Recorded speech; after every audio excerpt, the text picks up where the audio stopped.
Check, check.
it's funny? I think so. Yeah, I think it's funny. Let's see. So as long as it doesn't get the closet there. I just got to turn my camera, but yeah, that's pretty good. I'll talk to him to see, hey, if you're interested in jumping on with Rob sometime today, if you could be around. Yeah, it would.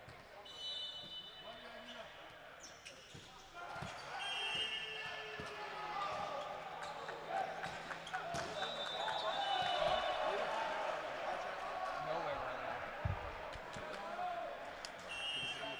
If that's the case, next match I'll probably run that on the volleyball on my own. Sounds good. Because I can't do anything. Yeah, I know. Yeah. No, yeah, dude, you can use this. Uh-oh.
No, it was, the connection was bad for a bit, but it's fine now.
All right, ladies and gentlemen, check, check, check. 1, 2, 3. Welcome to the 2024 VLA West Division Cup. It is time for the season. It is day one. It is round number 1 of matches of the entire year. We're so excited to be back with Volleyball League of America action here in 2024. Welcome to San Diego. My name is Rob St. Clair, live from the West Division Cup. We've got round 1 of 5's worth of matches well underway. You can see all the scoreboards there at the top of your screen. 3 games going on to start off pool play. Court 1 nearest to you on your screen is the SoCal Rising Tide, who leads the NorCal Tall Ones 1-9, 16-14 in the second. Rising Tide actually had to make a pretty sweet comeback to win that first set 26-24. Court 2 is a match we've had our eyes on for a long time, the San Diego Wave against the Chandler Team 9 out of Arizona. Both really good teams. Team 9 took the first, but Wave leads in the second. That one could easily go the distance. Then on Court 3, furthest away from the camera, kind of right in front of where I'm sitting, the Dallas Dogs are absolutely taking it to the Phoenix Valor right now. Have dominated the first 2 sets, lead early in the third, 4-3.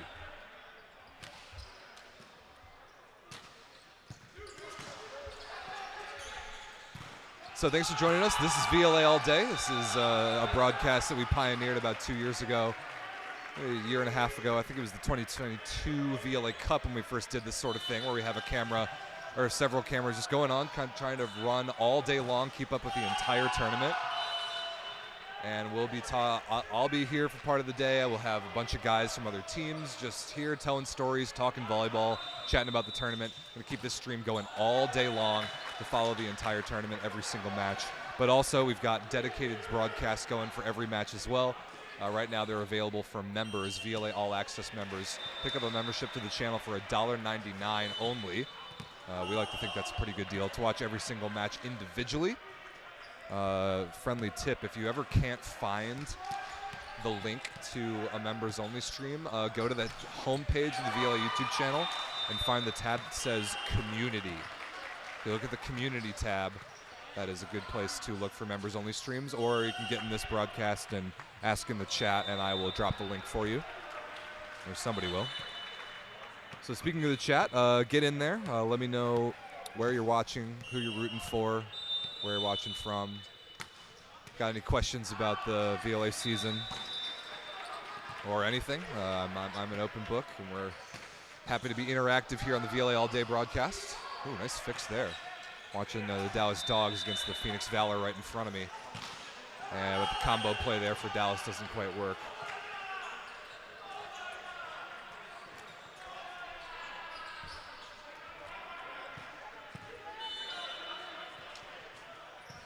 Also, let me know if you're having any issues with any of the dedicated streams. I know the Dallas Valor stream was struggling with connection for a bit there, but I think it should be good now. That's just sort of we're at the mercy of the internet sometimes and the quality of the connection. Sometimes it will sputter for a while, but it usually fixes itself. So I think looking across the gym, looking across all the streams, I think everything should be pretty much good to go. We're getting some viewers rolling in. Love to see that. Thanks for watching. It's already approaching noon on the East Coast. Still pretty early in the morning here on the West Coast. Round number 1 of 5 of the day. We've got 4 rounds of pool play games.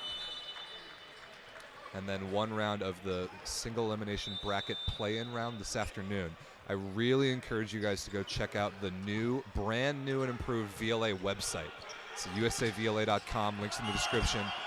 Including the West Division Cup event page. Everything is up to date. Everything will be live updated there all weekend long. That's your #1 source of information for this tournament is the new VLA website. And give it a look around while you're there. I mean, a ton of work this offseason has been put into that website. I'm very happy with how it's turned out.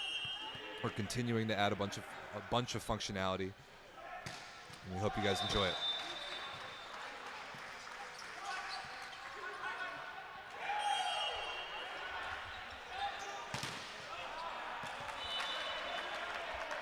Hey, Ben Wolf is watching. Hey, Ben, good to see you in the chat. Ben's watching from the state of Washington, former middle blocker for the Phoenix Ascension.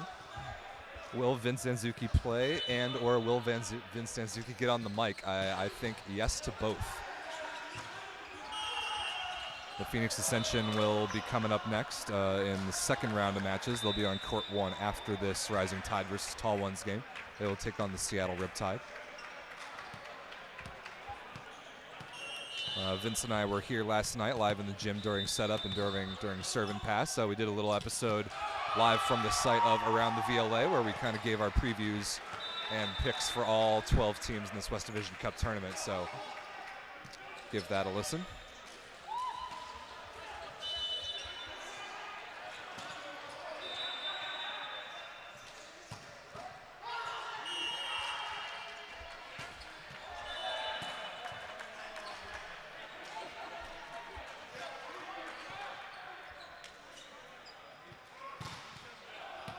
Whoa, big block. Oh, that ball somehow kept alive. I'm looking at court 1. The Tall Ones just kind of got the ball back with a good block touch. But now Thomas Nelson, the Rising Tide libero, makes a defensive play. But that ball is hit out of bounds by outside hitter Connor Hanks. Tall Ones hanging in there nicely. This is the 1 seed versus the 12 seed matchup in the tournament. Rising Tide #1 overall. They did win this tournament in this building last year. But again, the Tall Ones were up big in the first set. And the Rising Tide had to rescue at 26-24, and a good block there by the Tall Ones in the middle. Like that set is not over yet. Not surprised at all that the Tall Ones are competitive. As a 12 seed, they've got some VLA experience. This is their 3rd straight West Division Cup appearance. A team that's difficult to beat because they never give points away for free. You're really going to have to earn everything you get against this Tall Ones team.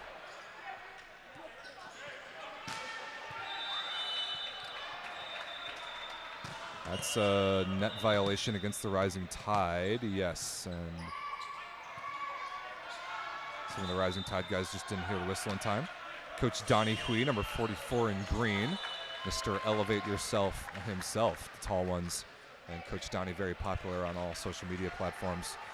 And Tall Ones trying to come back and steal set number 2 here. It's 21-23. It looks like a timeout Rising Tide. So let's talk about court 2 here. The Chandler Team 9 in red on the left side of your screen on court 2 right now. The Tier 2 affiliate of the Phoenix Ascension. Ascension manager Vince Zanzuki was talking up Team 9 last night on Around the VLA. Talking about how young and big and explosive Team 9 is. They played a bunch of ball this offseason in and around Phoenix. They've got some young, very exciting talent, including Tyler Gardenhire at setter. They actually beat the San Diego Wave in the first set of that match. It looks like Wave in white and teal on the right side of your screen there on court 2. Looks like they've got set point, even that service error. 24-19 Wave. Big match there. Bracket pool format here at the West Division Cup, as is just about every single VLA Cup Series tournament. 3 pools of 4. All 4 teams from each pool will make it out to the single elimination bracket, but bracket pools, if you win your pool, you do get a bye. You go straight to the quarterfinal. So the Wave is the number 6 seed overall, Team 9 number 7 overall. Expecting that game to be really competitive, and so far it is. Free ball here for the Wave for set points. And a really good rip out of the back row. That's Ryan Ka, number 7 in white and teal out of UC San Diego. He gets Wave on the board in the set column. We're tied up at 1 there. That match is going to be very fun. We talked about it last night, saying that was a must-watch game, and it is delivering so far. Back to court 1 out of the timeout. Another hitting error this time. It's Eric Beatty, the outside hitter out of Stanford. Number 21 in blue for the Rising Tide. It's 23-24 now. Gotta have this point if you're the Rising Tide. Had a bunch of set point chances.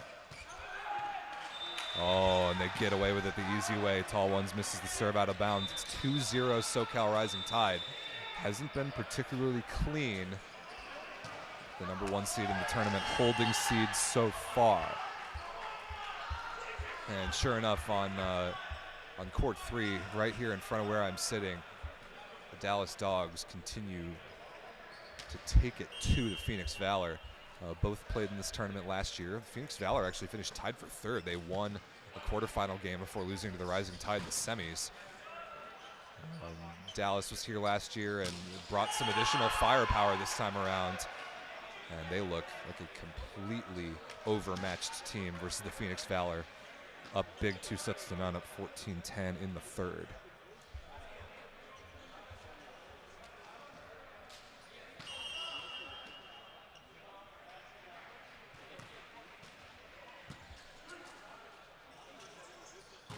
Whoa, big time block there. Wow, Blaze Deasis, the 5'9" opposite. That is not a typo. Number 21 in orange, if you can see it all the way on the top edge of the screen there. 5'9", really dynamic lefty is a 6 rotation opposite for the Phoenix Valor. He just shut down Daniel Jacobs. That was a big move. A little bit of a rotation 1 problem here for the Dallas Dogs. A hitting error there by Isaiah Afaji on the right side. It's 14-12, so Valor putting a little run together as Dallas calls a timeout. A big storyline in this tournament. We got these two teams on courts 2 and 3. The Dallas Dogs in light blue on court 3, and the San Diego Wave in white on court 2. Those 2 teams, in my opinion, are in a race to get to 50 cumulative points. Dallas comes into the season with 23. San Diego comes into the season with 17. First one to get to 50 cumulative points will receive an offer of promotion to VLA Tier 1. That is what both of these 2 teams want. That is what they're both pursuing. First to get to 50 points gets a promotional offer. Every match in every tournament counts for points. So a lot on the line for both of these teams. Wave 6 points behind coming into the tournament. And it looks right now like Dallas is going to get at least some points out of this match here, but a big stuff block again by Phoenix. Jordan Bradley in the middle. Wow. Shut down Matt Gaynor. It's a 1-point game, so maybe Dallas isn't running away with it like I initially thought.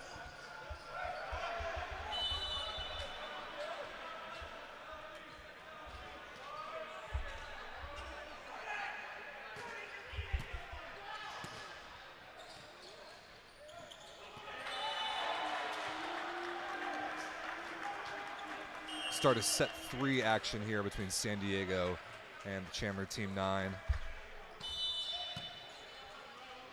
Tyler Gardenhire, the really promising young setter, 6'6" out of Ottawa University, Arizona. Got a lot of very good NAIA programs in Greater Arizona. Really nice run there by San Diego. It's number 6, Jonah Kay, out of UCLA in the middle. And back to serve for San Diego, the great Serge Nadazhdin, an all-time VLA sort of legend, to be honest. Played for a bunch of different teams, been playing high-level volleyball for a very long time. The outside hitter out of Long Beach State. Played for the Phoenix Ascension for a bit.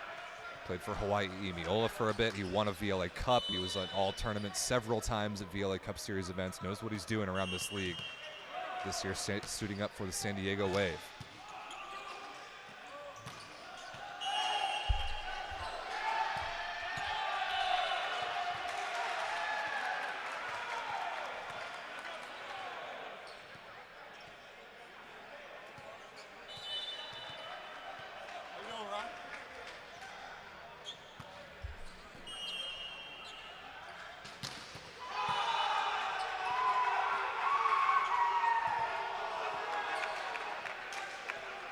Dallas and Phoenix. This is a tie game now. And Phoenix has got a swing to take the lead, but they don't. So Dallas off the hook a bit there. But certainly a bit of a wake-up call. Up big 2-0. Let me see if I can pull up those set scores from the first 2 sets, because they were not close. Yeah, 25-12, 25-14. Dallas leads Phoenix 2-0. So those first 2 sets not close at all. But the Valor showing signs of life here, but a hitting error will help the Dogs' cause.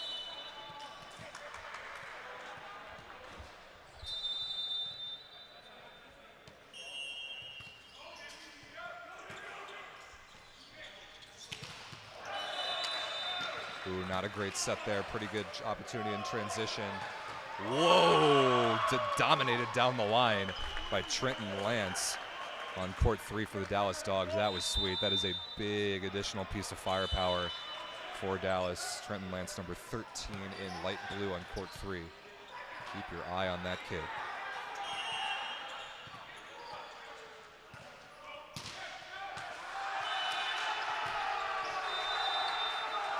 Good double block there by Team 9 in red on court 2. A lot of volleyball going on.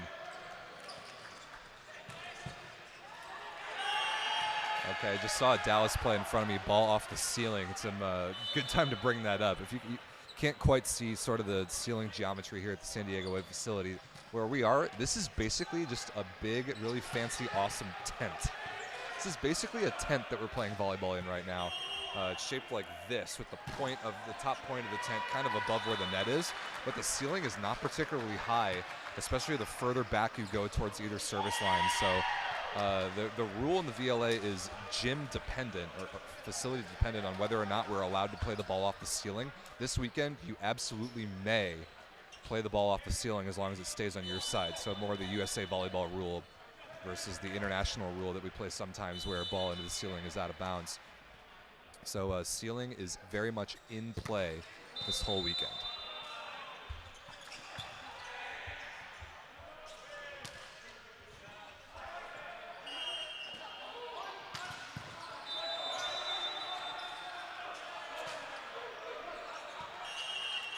Speaking of VLA rules, decent time to bring up a topic of conversation the last couple weeks. If any of you saw the news that the NCAA Women's Volleyball Committee has decided upon a rule to essentially eliminate the double contact call in overhead setting out of the game. Fortunately for them, the VLA right here, we've put this in since the beginning of the league. That rule has been in place since 2020, and just to be clear, if you go to overhead set a ball, as long as it is one motion, not two distinct motions, and the ball stays on your team's same side, the double contact will never be called in this league. If you send the ball over the net and it doesn't come out particularly well, then the official can still use his or her judgment to call a double contact. But if the ball is, it's one motion, the ball stays on your side, we will never call a double contact in the VLA. That is written into the rules. And it looks like we're going to be seeing this down the line very, very soon in the NCAA. So if you're interested in getting used to how that feels, you're in the right place. But since the beginning, we put this rule in. It's been a fantastic change for the VLA. Less whistles, let the ball decide the rally instead of the officials. Takes out some subjectivity. And most importantly, it's never an advantage to set the ball poorly. It's always an advantage to set the ball better with a higher quality of contact. So that's the rule that we play with, and I think you're all going to like watching it.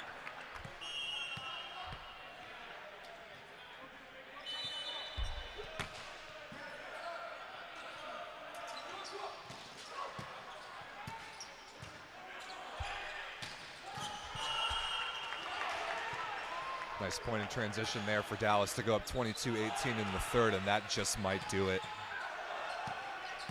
Phoenix Valor made it competitive midway through the third set here. I think it was maybe 16-16 at one point. Oh, ace serve there, Trenton Lance.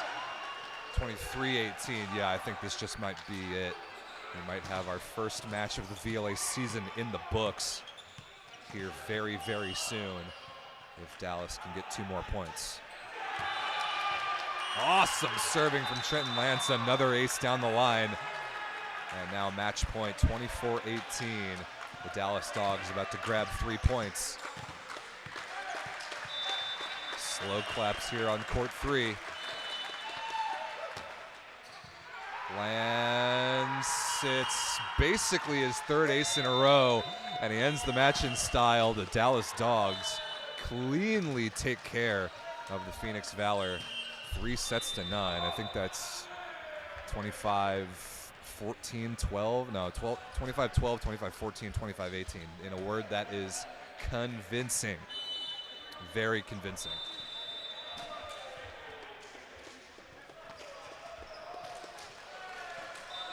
Impressive, really impressive stuff there from Dallas. They have the first win in the books in the 2024 VLA season.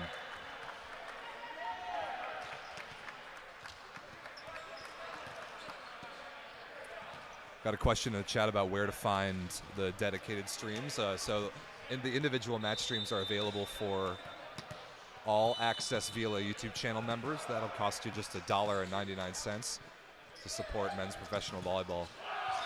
And if you ever need to find a members only stream, the first place you should look is the community tab of the channel homepage. So look there first, and then if you can't find it, just drop me a message here in the chat in VLA all day, and I'll give you the link. But that Dogs versus Valor game is over. That stream will be ending very shortly.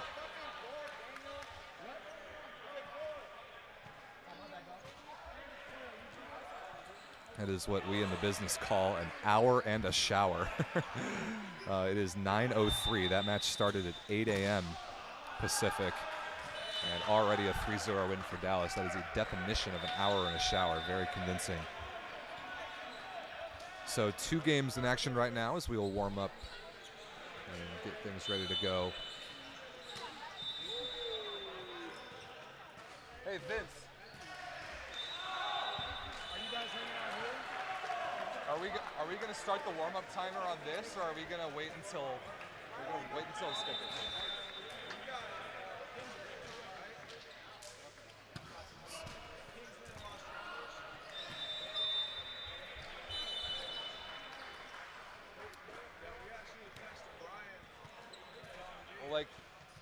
So the way I have it set up is that match times are every 2 hours. I don't think we need to accelerate it any earlier than that. I think we should keep the 10 a.m. start time. Like 9:05. That was the fastest 3-0 match ever.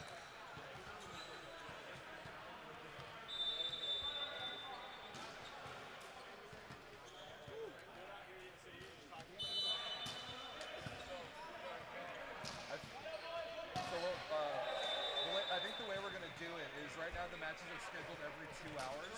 We won't go any earlier than that. But no, if it happens to go later than that, we'll always give the 30-minute warm-up period no matter what. Okay, so basically I shouldn't start the warm-up till 9:30. Agreed, yeah. So yeah, you got some time.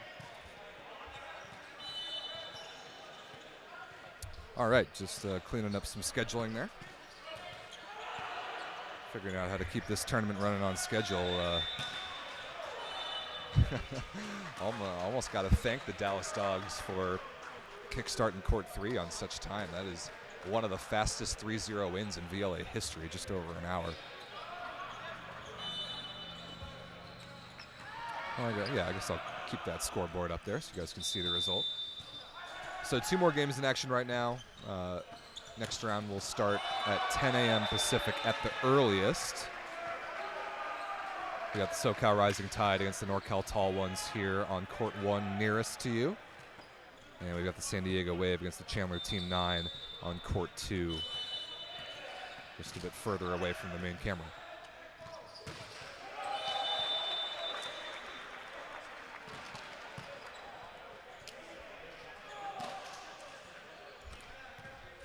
You know what I think I'll do? I think we're gonna go grab a guy from Dallas. Let's go get our first sort of guest interview situation on the broadcast. Hear from him about that dominant 3-0 win. Because we definitely got some questions, and I'm sure you guys would be interested to hear from him. So I'm gonna go grab someone from Dallas and to chat, and we'll be right back. Stick around.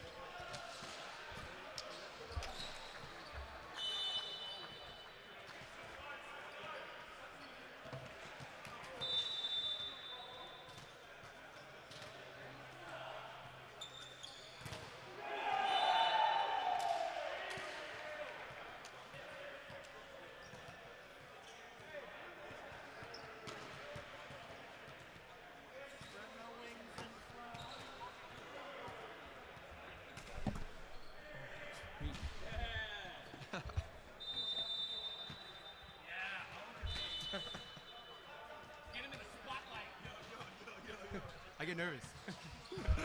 Ladies and gentlemen, we have a special guest, our first sort of guest interview situation on the VLA All Day broadcast, Mr. Daniel Jacobs. How's it going, man? Happy to be here. Good. Well, I'd love to hear it. So you guys get the first win in the books of the VLA season, and you do it in maybe the most convincing fashion that we've seen in a while. That was just over an hour, like an hour and 5-minute 3-0 win, the Dallas Dogs over the Phoenix Valor. Tell me how you're feeling about the way that your team started off this season. I think we feel really good. I know going into this game, we definitely want to take care of business, show that we're here. We have the same team as last year, maybe better. And, we know that we win that game, we also get to play Ascension, who we lost to at the same cup last year. And so, we're looking forward to that. Looking forward to a rematch for sure. Assuming the Ascension takes care of the Seattle Riptide, which I certainly would expect they would. But yeah, Vince on the Ascension side has been talking about the potential rematch with you guys as well. You played them twice last year, both good matches, although the Ascension grabbed both of them. What you guys have learned, I'd say the last year or so, in your VLA Cup tournament experience, you played, 3 of these things already? Did you go West, Central, and VLA Cup last year? Yes, sir. Does that sound right? So that's a lot of ball that you guys have under your belt now. What have you learned about what sort of strategy and kind of what it takes to have success in a tournament like this? Definitely, I think what our biggest thing was to pace ourselves. I know y'all talked about in the podcast, we don't run with a lot of guys. But it's a good group of guys. But just learning how to pace ourselves, move guys around a little bit more, save ourselves. It's tough. I mean, I think at Central we played 4 or 5 set matches in one day. So yeah, that's you guys a lot of volleyball. played a lot of 5-setters. I remember that. We do. We love to go to 5. So it's good for the people. Well, no 5-setters this time. So against Phoenix just now, you guys just exploded out of the gates, and you didn't even need to run Tim Johnson out there. That's kind of the pacing yourselves like you talked about. It must be nice to have you be able to play both wings. And then you got Isaiah and this Trenton Lance kid, who I haven't seen before. Yeah. That was really impressive. He's young. He's only like 20, 21, but yeah, Woo. he's good. Wow. So just talk to me about the match you just played. Was it just huge downhill momentum? How did you manufacture so many points on your serve? Like, what were the keys of the matchup to you? I think going into most games, if we haven't seen a team, the idea is that if we're really strong inside out, and the idea is, you play consistent volleyball. If you can side out first ball and then maybe push 1 or 2 points on serve, then you're most likely to be pretty successful. So it's usually the mindset going into it, and then a few tweaks in there as we kind of figure out who we're playing and what they got, What is that sort of tweaking strategy like with lineups and strategy and tactic and like starting rotation or whatever? Because there is a balance between pacing yourselves, like you already said, and needing to play your best in every match, every set for tournament position and for points, obviously, and all that. So what's the balance of that for you so far? I mean, just moving guys, we're super deep, so we can move guys around if needed. I think just some adjustments, they had a lot of guys who could hit line. We move out stuff out there, funnel stuff to libero. Just try and make the game a little bit easier for us to read. I think it's all about simplifying the game. If you can do that, then it makes it a little bit easier. So you yourself, Daniel, are no stranger to the VLA. We like to drop the trivia fact that you were the first match MVP in VLA history, playing for the Phoenix Ascension back in the Kickoff Classic event back in 2020. Then you founded the Dallas Dogs last year, and like kind of the storyline that we've been pushing, which let me know if you agree with this, but we see it as a race between you guys and basically the San Diego Wave as the most likely teams to get that Tier 1 bid out of the West Division this year. You just grabbed the key 3 points in that race. What is the feeling around your team and your franchise about that potential goal this year of 50 points? I think for us, that's mainly the ultimate goal. I think for us, we've always talked about pushing, trying to get into Tier 1, trying to get bigger matchups. And I think, these guys love to play, and they love to play at a high competitive level. And, obviously that's the goal is, play the best teams. So have you guys played San Diego before? We did. We played them last year. I think Here? we lost. Yes, here, Okay. and we lost in 4. It was a good game. Really dynamic team. They're solid. Yeah. That's right. Because you guys won your first game. You beat Emiola. We played Emiola, yeah. And they beat, I don't remember who they beat first. So, yeah, you played them in the last game of that pool. I remember that. Wave is good. They're in a very good game against Team 9 right now. Like Vince and I were talking that might be the best first-round game in pools. They got some good pickups for this tournament, too. I see some new guys. Solid team all the way around. Yeah, home game for them. So do you guys see it as a race between you and them to get to 50, or is it just like you guys and the 50-point mark and that's all you're looking at? I think it's really just us and the 50-point mark. I don't think we're looking at, we have to beat Wave. The goal is just to get to 50 points as fast as we can. I think, if we focus on that, then it might happen, it might not, but that's the goal. Right, and another thing that for both of you guys is you're both playing up at a Tier 1 regular season event this year. Mm-hmm. You guys are playing in Phoenix in about a month in that double round robin against Ascension and Rising Tide, and Wave is doing the same thing in Long Beach later in the year. So that's just another a huge opportunity to get points for both of you guys. Yeah, absolutely. And I think for us too, just to get the Tier 1 matchups, I've always really wanted to test our mettle against, those top 2 to 1 teams and see how we stack up, and then, if we seem we need to change something, then we can go ahead and change it and make some adjustments. But So next up for you guys, the winner of Ascension and Seattle Riptide. That game won't start for a little bit. It'll be 10 a.m. start at the earliest if the Rising Tide game happens to end in 3. So you guys got a little bit of time. Yeah. You won so quickly, you gave yourself a bit of rest, huh? might go get some breakfast at Denny's or something. Gotta refuel. Great idea. Well, Daniel, congratulations. Great start to the tournament. Great start to the season. Good luck the rest of the Thanks, weekend. man. Appreciate it. Thanks, bud. Yeah, thank you.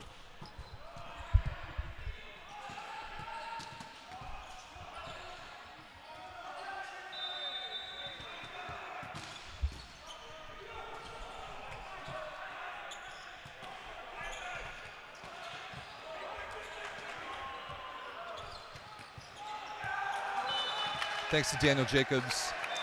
Dallas Dogs' first match is in the books. We'll take a quick break here in a second.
Hey. Are you guys streaming like all 3 courts? All 3 courts. Okay. How do people find you? Here, so it's on YouTube. The channel's called Volleyball League of America. Okay. And then you have to like pay. Yeah, so you pay. It's $2 to watch every game. But and then there's also this stream that I'm doing that kind of looks at all the courts and just keeps going all day long. Oh, okay. But the best place to go is when you find the channel. There's a tab that says community, and all of them will be in there. VLA volleyball. Yep. Okay. Yeah, that's it. Okay. So let's see. That's the channel, and then this community over here. That's where you can find all of them. Oh, sweet. Okay. Thanks. You're welcome.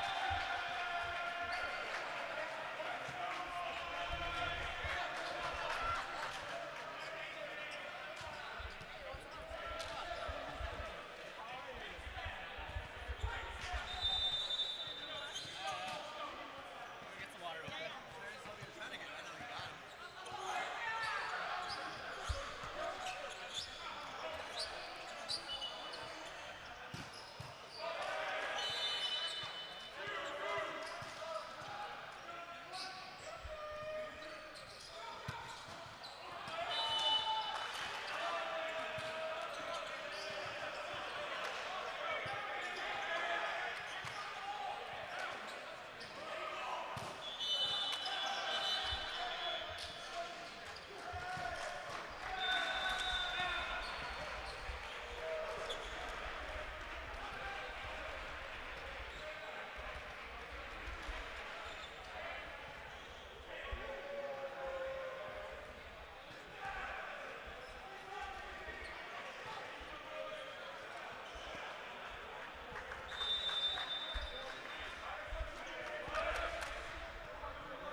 All right, we got 2 really tight games here. Court 1, the Rising Tide has a match point at 24-23 in the third against the NorCal Tall Ones. Court 2, Chandler Team 9 has a set point in the third in overtime here against the San Diego Wave.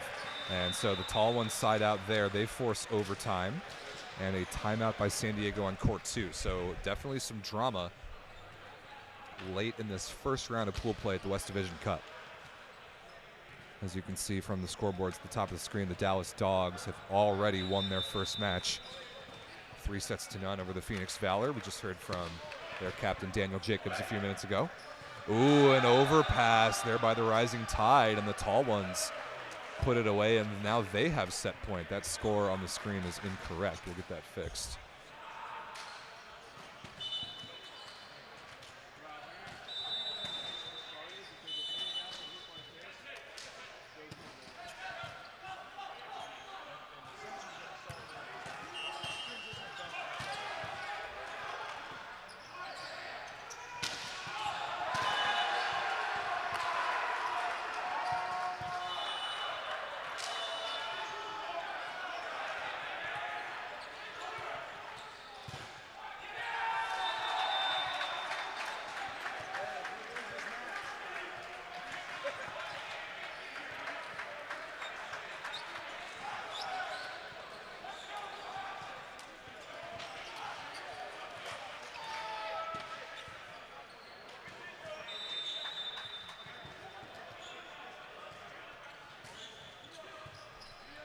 Sorry, scoreboard mistake here in Court 1. The score is 25-25, Rising Tide versus Tall Ones.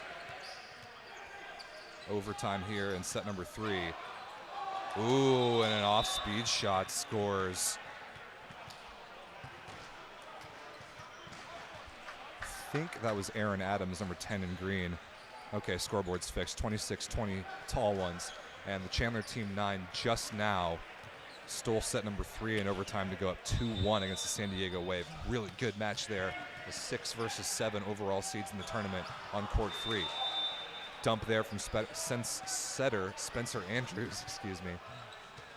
Number 10 in blue for the Rising Tide, so 26 all on court 1.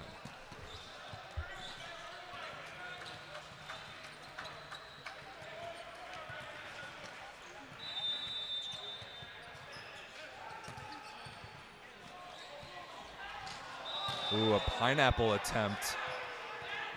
Flicked over by the setter Tien Lei, but just out of bounds long. And now the Rising Tide has another match point, but they're going to have to do it on their serve. It is Brandon Directo, Rising Tide captain. Out of the back row, that ball is into the net and missed. No block touch. Jason Lee came up just short, and the Rising Tide survives. Wow, that match was way closer and way more interesting than I thought it was going to be in the 1 versus 12 overall seed matchup. But it is the defending champions, the SoCal Rising Tide, who survive, winning, I think, at least 2, maybe all 3 of those sets in overtime. And the Rising Tide beat the NorCal Tall Ones 3-0. So now only 1 match still in action. That is on court 2. Chandler Team 9, the tier 2 affiliate of the Phoenix Ascension from Chandler, Arizona, leads the home team, our hosts from the San Diego Wave, 2-1, set 4 starting any second.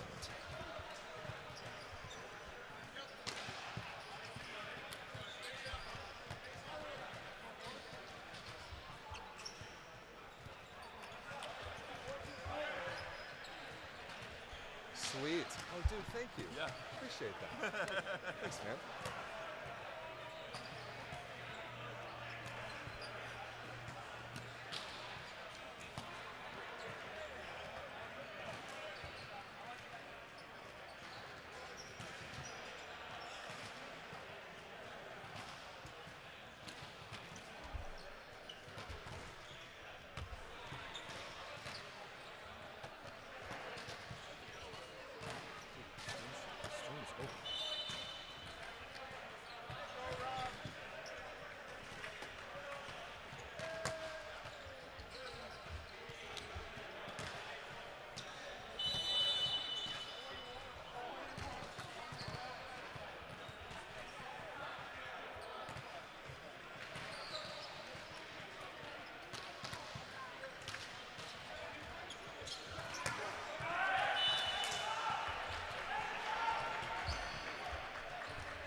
I knocked that over?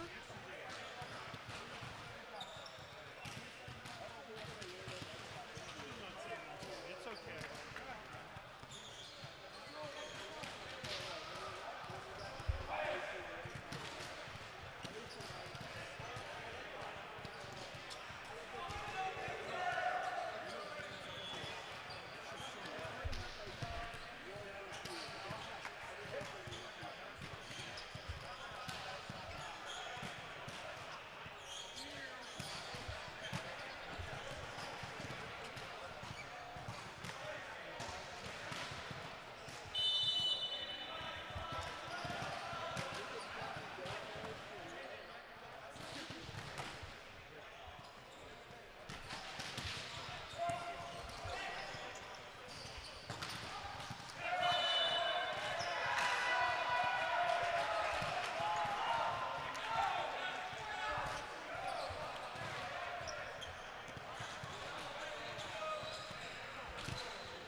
I am sorry, sir. I didn't mean to knock your coffee over.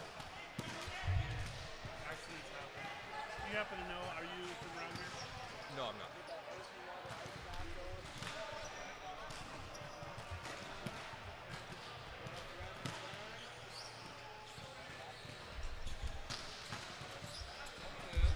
Good to see you. How are you? Is this live? I'll move it back to there.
All right, ladies and gentlemen, our one match that's in action right now just might be about to become final.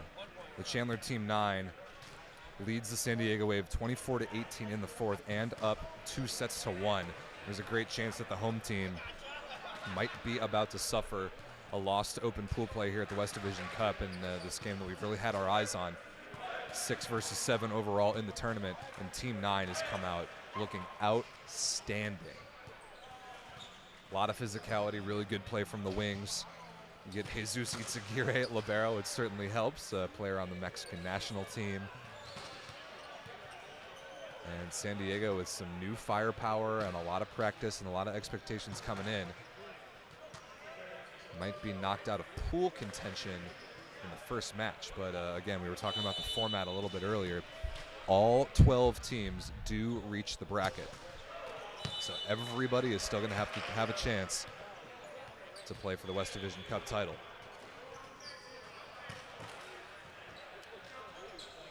So out of the timeout, Wave gets a side out. It's 19-24. Now serving to keep the match alive is Kyle Donahoe, and he can't. Service error, and Team 9 with an emphatic statement win to start off their full regular season in the 2024 VLA year. They've been playing a bunch in the greater Phoenix area since the start of the league year on September 1st, when Tier 2 teams are eligible to play exhibitions and earn some points. Team 9's racked up a bunch, playing a lot of Phoenix area ball, but this is the big leagues, and they just picked up a big-time win and full points, 3 points in the standings for Team 9 with a 4-set win over the San Diego Wave. So now we know the situation in Pool A. Team 9 will take on the SoCal Rising Tide to take first in Pool A, and the San Diego Wave will take on the NorCal Tall Ones for third in Pool A. Those matches both at noon Pacific, I believe. So that means we've got no matches currently active. We've got 2 with warm-ups well underway. On court 3, furthest from the camera, you've got the New York Lost Travelers warming up to take on the Colorado Kingsmen. On court 1 nearest to you, you've got the Seattle Riptide warming up to take on the Phoenix Ascension. Both of those matches should be starting in about 10 minutes at the top of the hour. And let me check who's coming up next on court 2.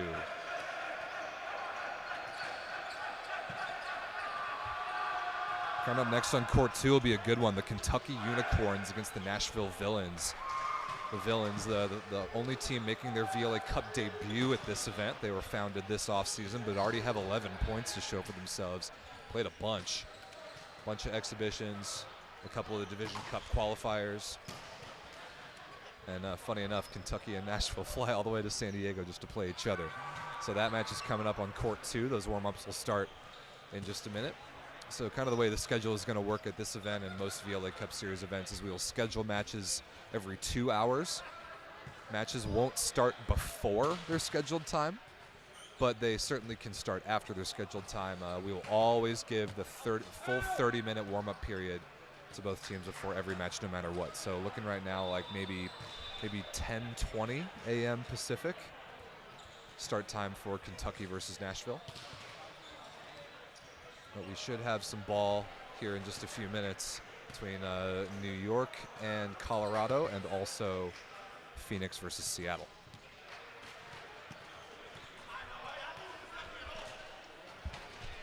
Are we playing right away,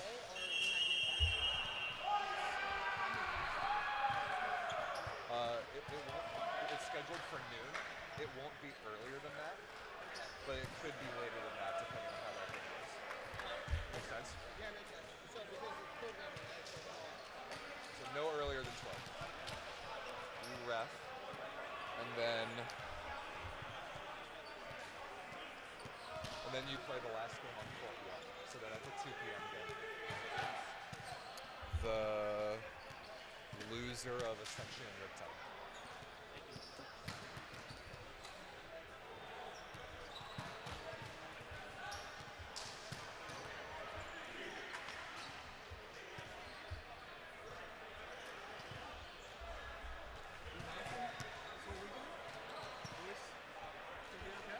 Oh yeah. Actually, you want to do a quick interview? Come on, sit down.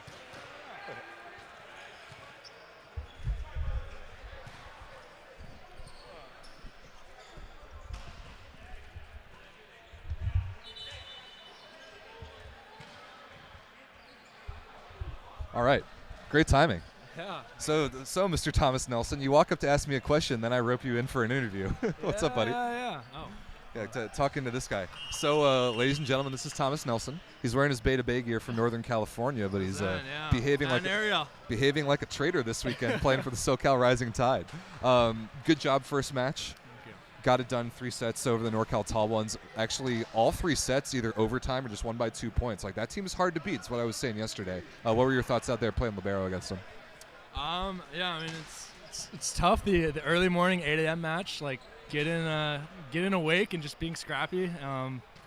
I think it took us a little bit to wake up, and obviously, Tall Ones is always a scrappy team. Like they don't let the ball drop easily. So yeah, you're from the Bay Area. I know. You've played against them I plenty play against of times. them every week, and I know it's annoying. It's like you can't get out scrapped, or if you don't match their scrappiness, like it's gonna be tough to beat them. So for sure. Yeah.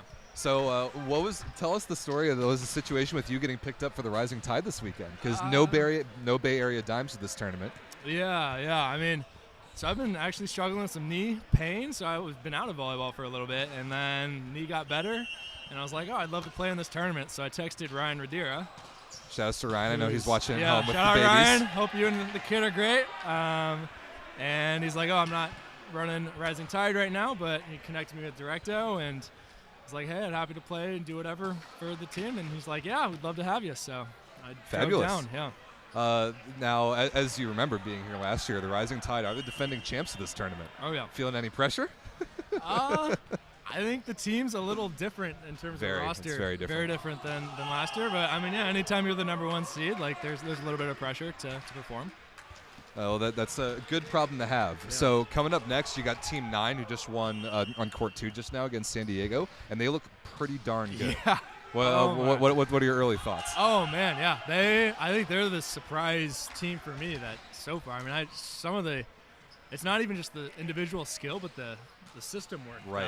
That was really. I mean, they're doing the Ingapeth set out of the back row. Yeah, right? the option ball out of the pipe. I love that to play. see it. So that's great. Good volleyball we played there. That was good. Yeah, looking forward to that one. So Tide versus Team 9 coming up, I think, at noon.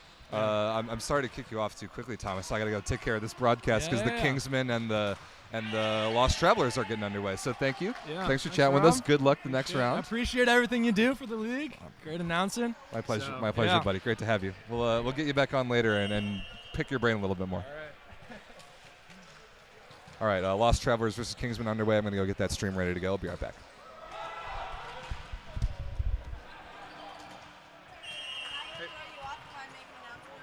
Go ahead. I'm just going to tell people if they want to start moving their cars in, they can. It's probably like an hour and a half. Sounds good. Go ahead.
You got that stream over there?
All right, presenting match number 2 on court 1. Just getting introduced to the crowd here. You've got the Seattle Riptide in light blue against the Phoenix Ascension in white and orange. That is technically match 1 in Pool B, although match 2 is already in the books with Dallas beating the Phoenix Valor. On court 2, warm-ups underway. The Kentucky Unicorns against the Nashville Villains, or the Nash Villains as we'll call them. The match should be starting in probably about 10 minutes, and then underway. The New York Lost Travelers on court 3 on the left side of your screen in white and blue against the Colorado Kingsmen in black. Colorado leads 17-15. They've got a chance in transition for 18-15, but it's kept alive. That is a really good swing. That is Chris Hoosman, number 16 in white, formerly of Team LBC, Tier 1 two-time champion out of upstate New York. He's playing outside hitter right now. I've seen him play middle. I've seen him play opposite. I've never seen him on the left. This is an interesting change for Hoos. Good swing there. And that ball's hit out of bounds, so you got a tie game here, 17-17 on court 3.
All right, ladies and gentlemen, I'm Rob St. Clair. I am back. Welcome to VLA All Day. If you're just tuning in, this is the second round of matches, not only just for this 2024 West Division Cup tournament, but for the entire 2024 VLA season. This is it. This is just the beginning.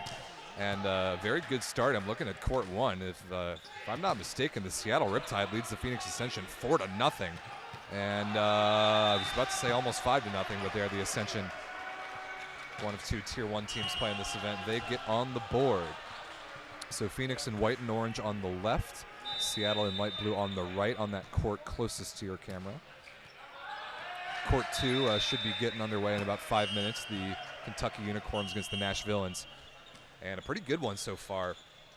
On court 3, the Colorado Kingsmen lead the New York Lost Travelers 22-18 in the first. Definitely encourage you all to check out the brand new and improved VLA website, usavla.com. Links in the description. Live updated schedule, results, brackets, everything you need to know about this tournament is right over there.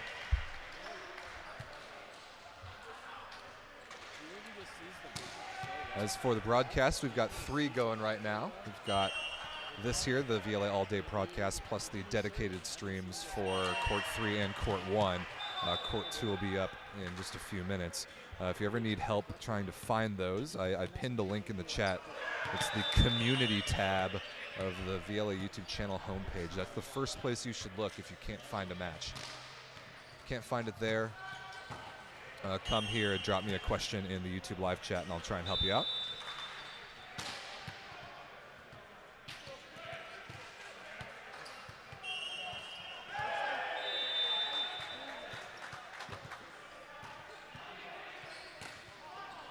Ooh, nice fix there by AJ Nally, the Colorado libero. Let the Lost Travelers punish it in transition. This is so far a very good match. That kill from Brian Campbell, number 17 in white.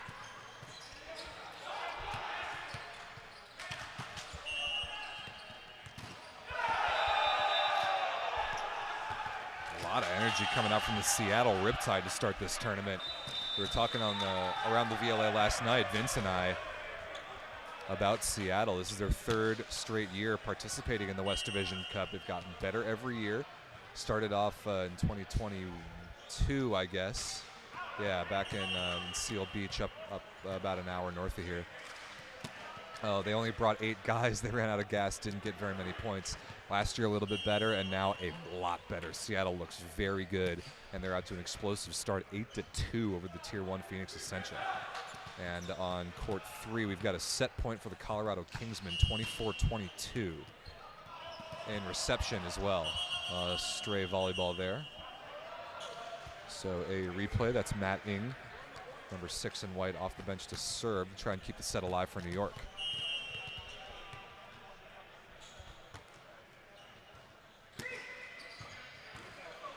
Nice feed to the middle. Off the block and out of bounds, Peter Nordell. It's, I believe, the Lost Travelers are seeded 4th and the Kingsmen seeded 9th in this tournament. So it's the 9 seed that grabs the first set over the 4 seed. Colorado takes it 25-22. Nice start for the Kingsmen. So out of the timeout on court 1, Phoenix trying to climb back from a bit of an early hole they've dug themselves against Seattle. And it looks like Kentucky versus Nashville is pretty close to getting ready to go. So I'm going to go set up that broadcast. You guys enjoy more of VLA All Day. Make sure you put any questions, comments, who you're rooting for, whatever. Put it in the live chat, and I will be right back.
Wow, look at that. I go and set up one other broadcast, and 8-3 Seattle has turned into 12-11 Phoenix. Huge turnaround there on court 1. And it looks like Seattle now has called timeout. So Nashville and Kentucky is just about ready to go. And taking their sweet time, getting some last-minute serving reps in. And Colorado, who took the first set over in New York, also leads here early on in set number 2 on court 3.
Wow, really nice blocking there.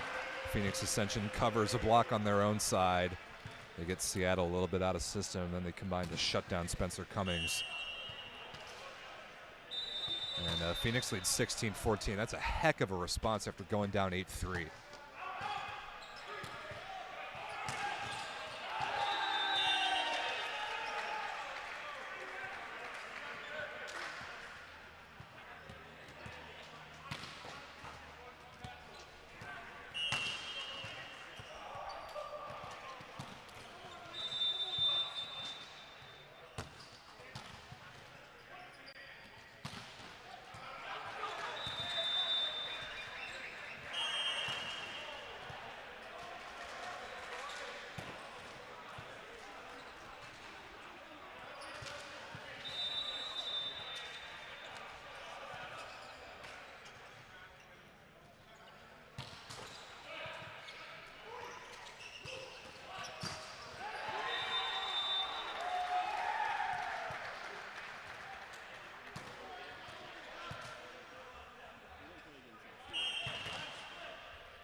All right, ladies and gentlemen, I think a lot of my immediate media responsibilities are all taken care of for now. So I'm going to jump on the broadcast for a bit.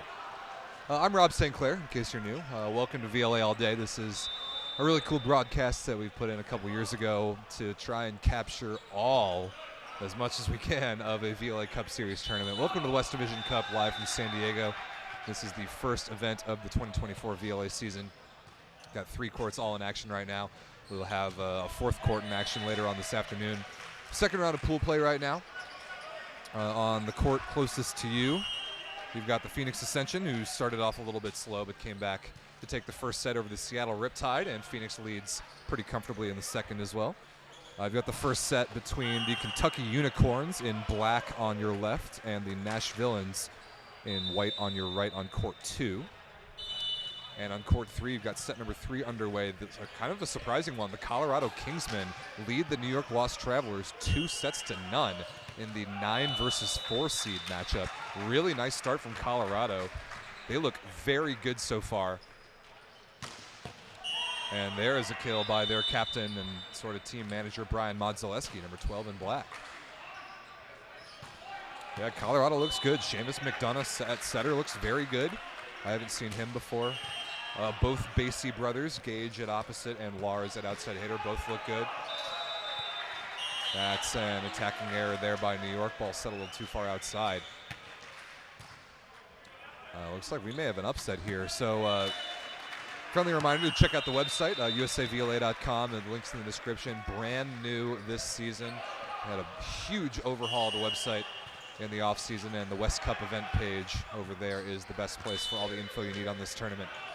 We got Pool B in action on court 1 here. The winner of that one, oh, huge block there by Brian Lewis. That was awesome. 1-on-1.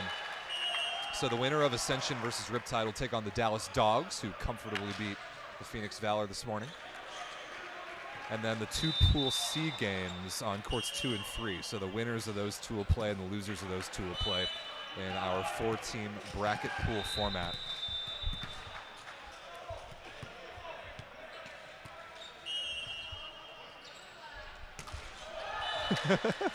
I think we got is that Vince Zanzuki from the sidelines of his own team's game chirping us in the chat.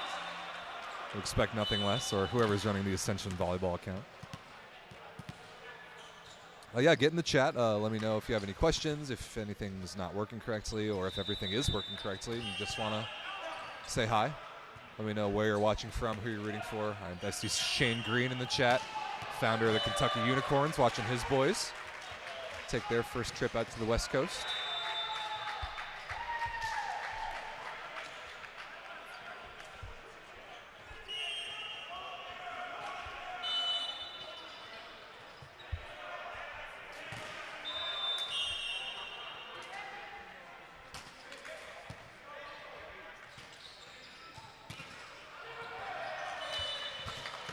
Looking at court 2 here, the Kentucky Unicorns in black against the Nashvillans in white. Of course, those 2 teams from basically the same part of the country fly all the way to San Diego only to play each other in the first round. Middle blocker Josh Daly serving for Kentucky on your left.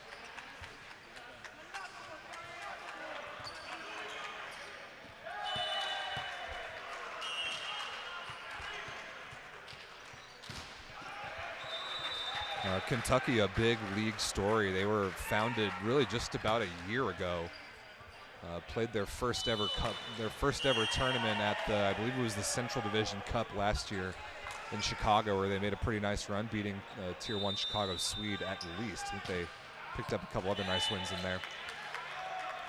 Then they went out to the East Division Cup last year and almost won the thing. They came in second. They beat the Northeast Force. They beat the Boston Bounce. They took a set from Team LVC in the final. And all the way up to 64 points in just about a year for Kentucky, which is incredible. And it is a race to 100 cumulative points in the Central Division. They've got 64. The Milwaukee Dive has 75. I think it's going to come down between those 2 teams. And Kentucky trying to put in some work in the cumulative points column at this tournament. And the Nashvillans, our newest team in the West Division Cup field, the only one of these 12 teams that's making their VLA Cup Series debut this weekend in San Diego. Nashville founded this offseason, already racked up 11 points in offseason exhibitions, which is awesome. And the Villains coming in, to be honest, I know the least about them. I have not seen them yet, at least in person. And so far, so good. They actually lead the Kentucky Unicorns 20-18 here in the first set. So timeout Kentucky. That one's getting a little interesting.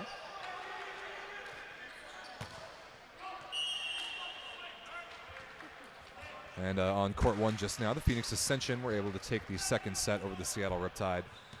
So Phoenix up 2-0 there. That one kind of going as expected after Phoenix went down pretty big, pretty early in set one. They have since righted the ship.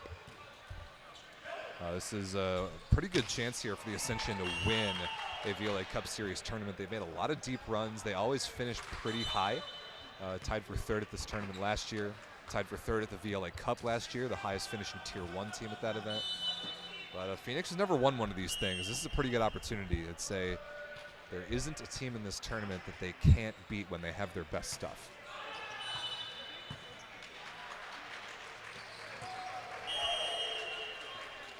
I'm looking at court three in front of me. That ball was hit out of bounds by Chris Hoosman of the New York Lost Travelers. Colorado Kingsmen, another pretty nice story.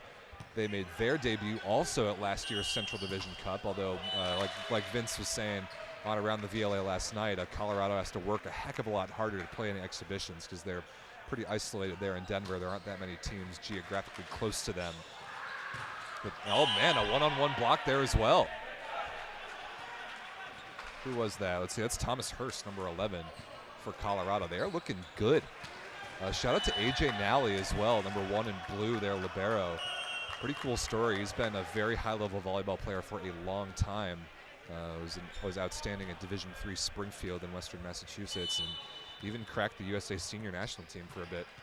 Hey Vince, speak of the guy. What's up? Question: continue to progress into the next one? I mean, we're gonna have to at some point, right? Like, What do you mean, like time-wise? yeah. I would say Maybe like a 15-minute wait and then start the 30 if they go three. as Because this one's 2-0 and that one's right, 2-0. just as long as both teams are here, Yeah. then yeah, I think we can do that. Good problem to have. I didn't think we would be running ahead of schedule. Yeah, I know. But it's not bad though. The rest also, it's a lot on them. So when they can get like that break before the tournament, that would be actually good so they can eat and stuff like that. For sure. Yeah. So if we can keep pushing it along. All right. Wearing a lot of hats here. Both me and Vince Sansuki doing a lot. Vince came over literally in the middle of a match that his team is playing to talk about tournament scheduling.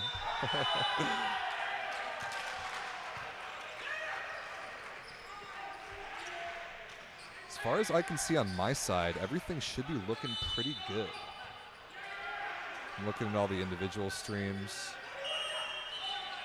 I'm also looking at court 2 where the Nashvilleans have a set point against the Kentucky Unicorns.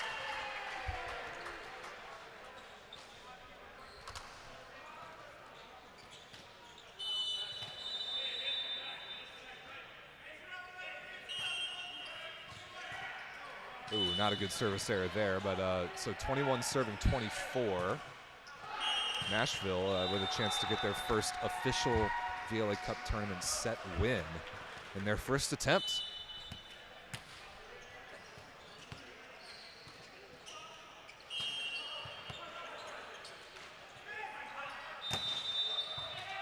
And Nashville got a pretty decent looking transition and off the block and out of bounds. That'll do it. I think that's Kyle Foley, number 22.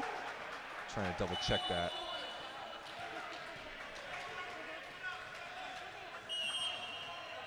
Just trying to give credit where it's deserved for that set-winning kill, but either way, Nashville. The Nashvilleans with a very convincing and pretty impressive set win against their regional rivals. So Nashville leads 1-0. That was, I just saw an awesome transition play by the Colorado Kingsmen right in front of me. They lead 15-12 in the third and up 2-0. And the Phoenix Ascension as well, getting going on the court closest to you. They lead 2-0 as well. So pool play moving along here pretty nicely. I didn't think we would have any issues with having to move the schedule forward, but that is a very good problem for us to have.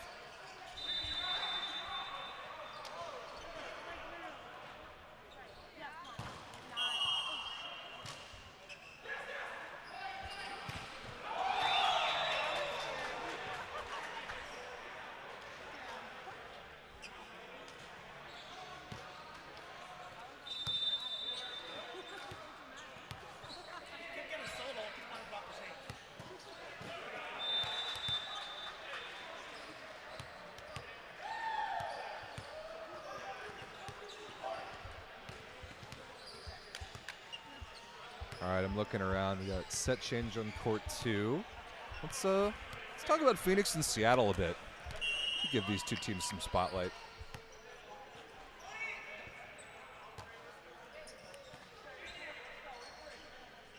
Looks like we have the ageless one, Brian Lewis. So at least once we get the floor cleaned over there. Thanks, Zach Melcher. Brian Lewis, second team All VLA a season ago. The ageless lefty opposite for the Phoenix Ascension. Really kind of the heart and soul of that team. Been doing it at a really high level for so long. Let's see, does Melcher go right back to him? That's Charlie Pohl now out of the back row, and he comes up short. But like Vince Zanzuki, the Phoenix manager, was telling us last night at around the VLA that he's planning on platooning his team in pool play. So he's going to start 7 guys here against Seattle, and then a completely different 7 guys in the next match, which if they win would be against the Dallas Dogs. Very curious to see how that goes.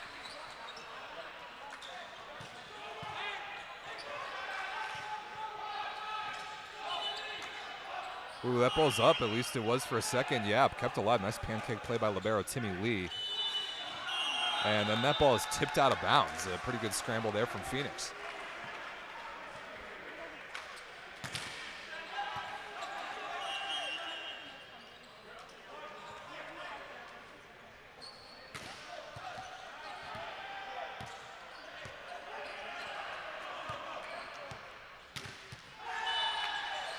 Pretty fun rally just there on court 2. I was watching crazy scramble from the Nashvilleans to keep it alive. That was James Martin, number 15 in black for the Unicorns, that put it away to start set number 2. Ooh, big block there for the New York Lost Travelers.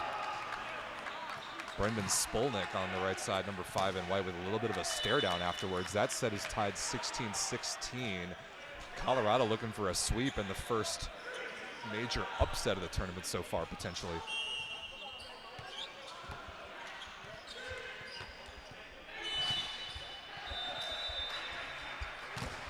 Whoa, 2 blocks in a row. New York takes the lead emphatically. 2 huge moves over there on court 3. Now you guys can't see that super well. We've got the dedicated stream growing if you want to go check out that replay, but take my word for it. Those are 2 big blocks.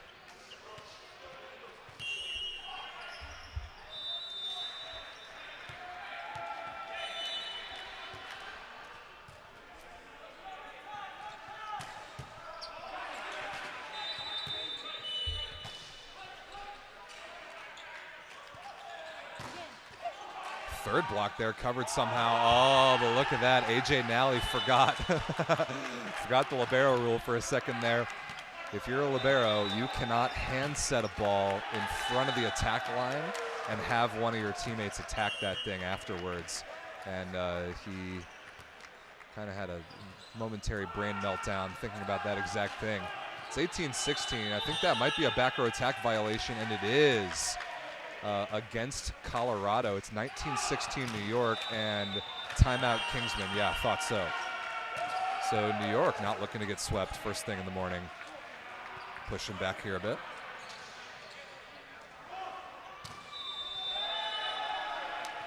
Talking about the Seattle Riptide here in light blue on the right side of your screen on court 1. Shout outs to Chris Linke. He's done a really good job putting this team together. Has learned a lot since his first VLA experience with Seattle 2 years ago at this same event.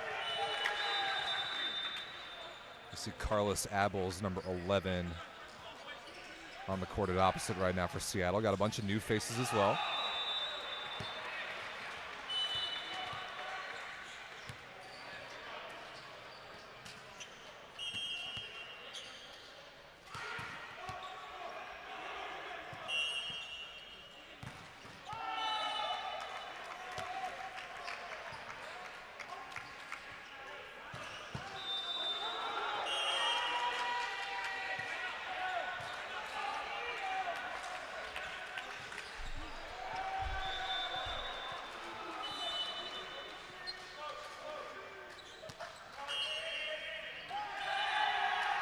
Oh, that's an ace serve on court 2. That is, yeah, it's Max Petuhov, the middle blocker who played a little bit for Team Pineapple last year. Dropped a float serve on the baseline that time. And that is a stuff block on court 1 by Brian Lewis. So Ascension leads 10-6 over Seattle.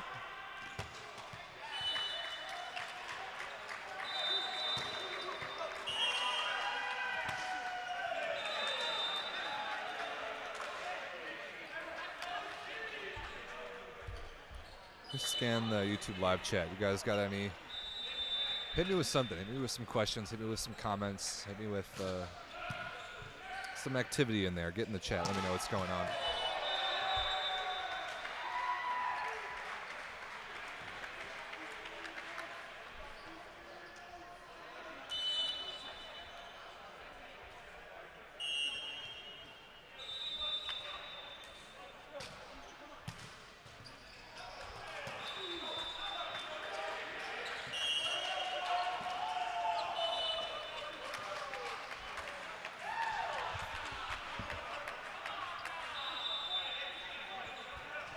Right after the New York Lost Travelers took a 3-point lead in a timeout, now all of a sudden 1-point game. Getting interesting here on court 3. Let's follow this one as it reaches a conclusion of the third set. Really nice put away down the line there by Chris Hoosman for New York.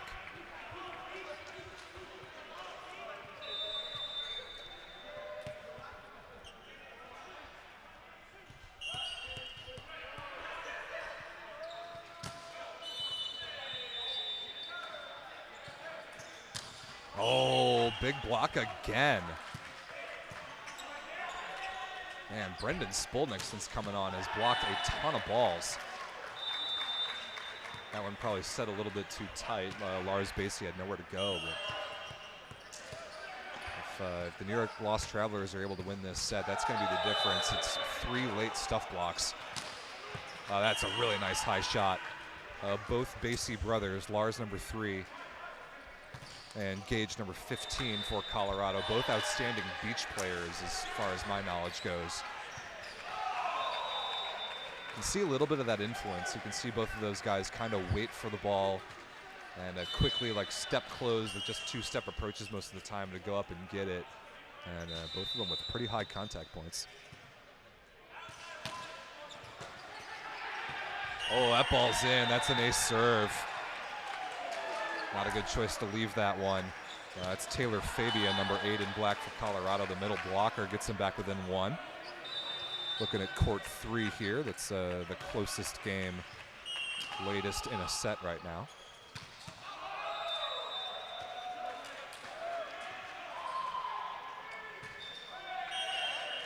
And Fabian follows that up with a service error.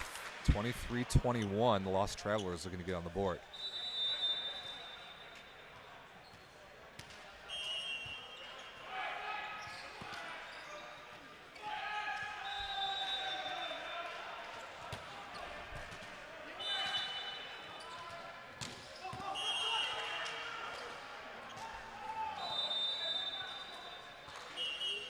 Close call. Our camera on court 3 almost just got hit. Kind of hit a cable, but I don't think anything's...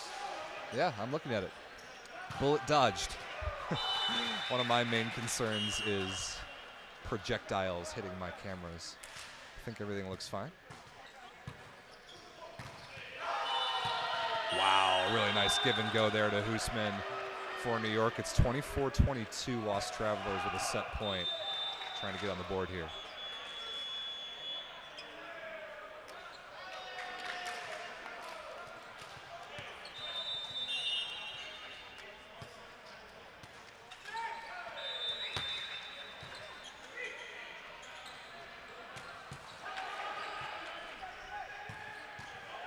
Wow, awesome scoop there by libero Terrence Crossan for the Lost Travelers.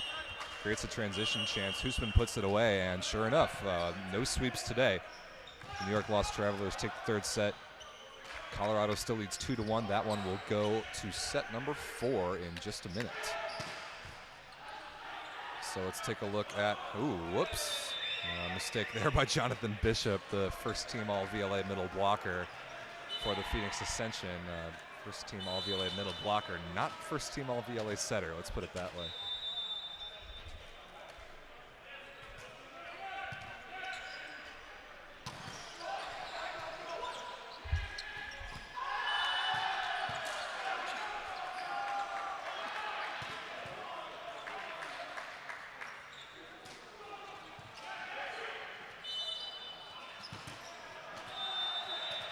Brian Lewis there off the block and out of bounds.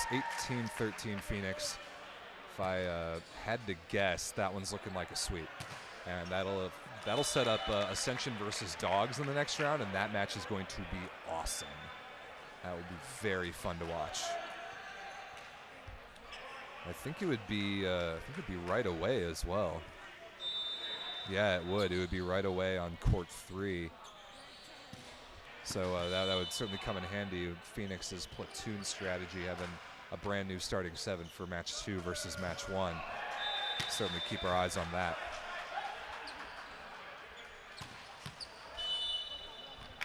Got some questions in the chat. I've been trying to make clear as I'm talking about these teams where they're from. The Lost Travelers are from Long Island, New York.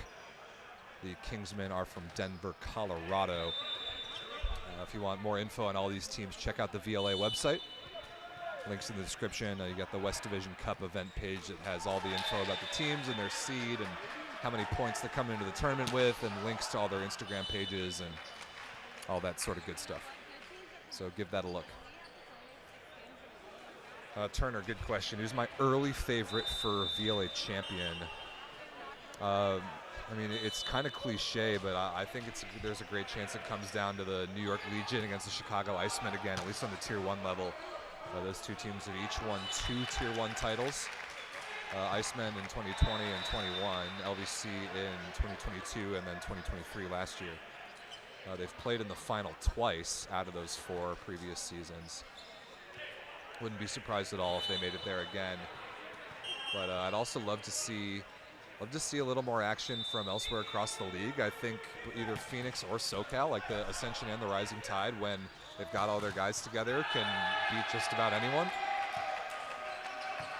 And then I'm really curious about the other East Division teams. We'll have to wait a couple weeks to see them. I think 3 weeks from now is the first East Division regular season event of the year. I'm really curious about the Boston Bounce and Northeast Force. I don't really know what to expect from those two teams this year, and I'm looking forward to seeing it.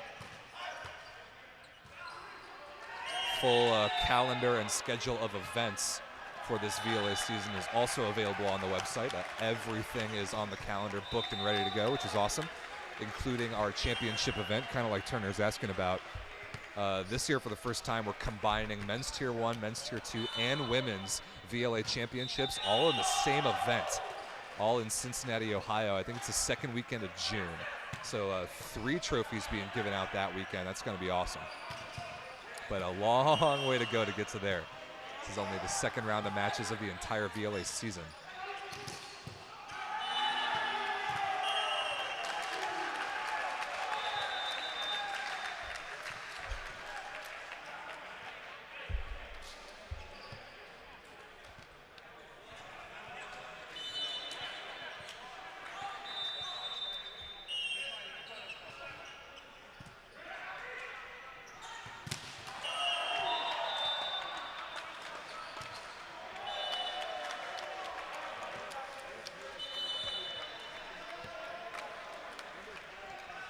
See a timeout on court 2 called by the Kentucky Unicorns.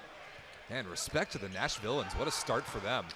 They win the first set. They're up 14-12 in the second in their first VLA Cup tournament ever. I was wondering how long it was going to take them to kind of get their feet under them in a tournament like this, because we really talk all the time, Vince and I, and just kind of the whole league, about these tournaments being a learning curve. It takes a while to learn how to have success in tournaments like this over the span of an entire weekend, because we are by no means shorting you on the amount of volleyball you're going to play at a tournament like this. Let's put it that way.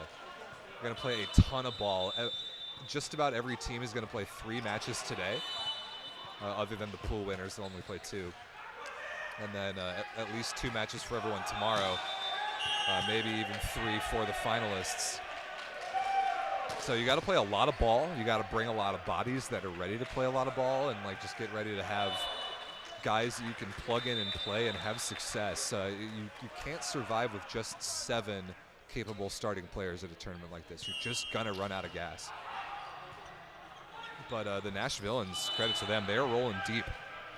15 guys on the roster, plenty of bodies to go to throughout the tournament, and a very good start. So respect to them.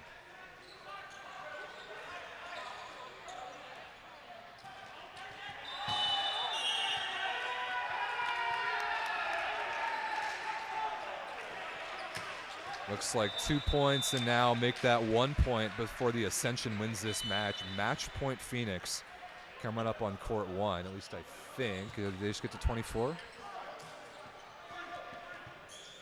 Yes, they did. 24-18, the correct score there. We'll get that fixed in just a second. Match point Phoenix. Good block touch, slowed down, great transition chance. Oh, and a big one-on-one block. Look at that. Carlos Abels with the one-on-one shutdown. So confidence booster there for Seattle. Not going down without a fight.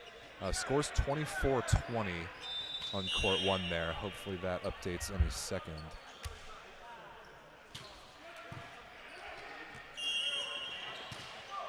Now for the win. Not stopped that time. That's Bijan Paik, number 40. The outside hitter out of Iran. Been in Phoenix for a little while. Has been playing with the Ascension, and that will do it. The Phoenix Ascension wins that match. They beat the Seattle Riptide 3-0. And now it is official. Pool B, Seattle versus the Phoenix Valor for third. The Phoenix Ascension versus the Dallas Dogs for first in Pool B. Sweeps in both of those first 2 matches so far.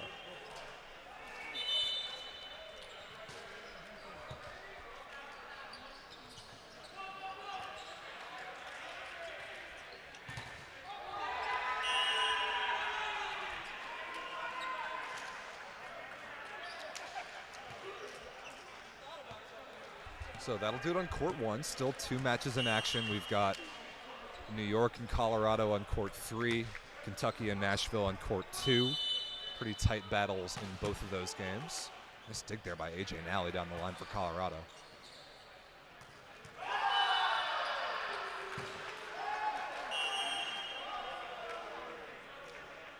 Celebratory photo there for the Ascension on court 1. Our league director of photography, Todd J, is in the house, which is just fantastic. Give him a follow, Todd J Photography on all platforms. And don't worry, the VLA socials and website and all that stuff's going to be posting a lot of his content that his beautiful camera is grabbing throughout the weekend.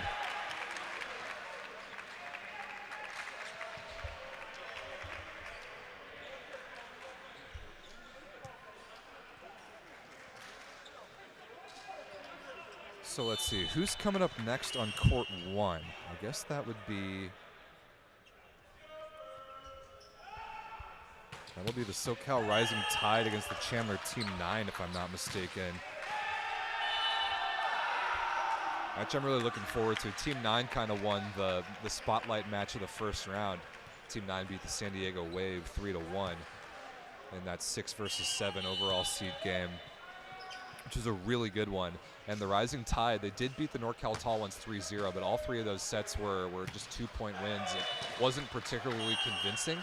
And if Rising Tide doesn't kind of come together a little bit faster, they're going to have their hands full with Chandler Team 9, the Tier 2 affiliate of the Phoenix Ascension. That team is good.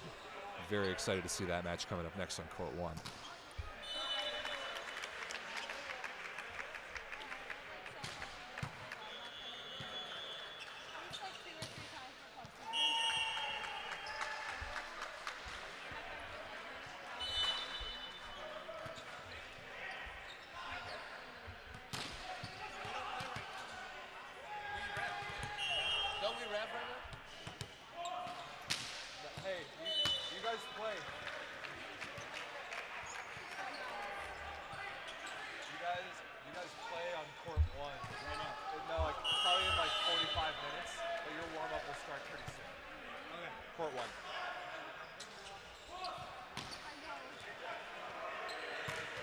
Convenient timing. Team 9 just walking by, letting them know that we gotta go warm up to play a match.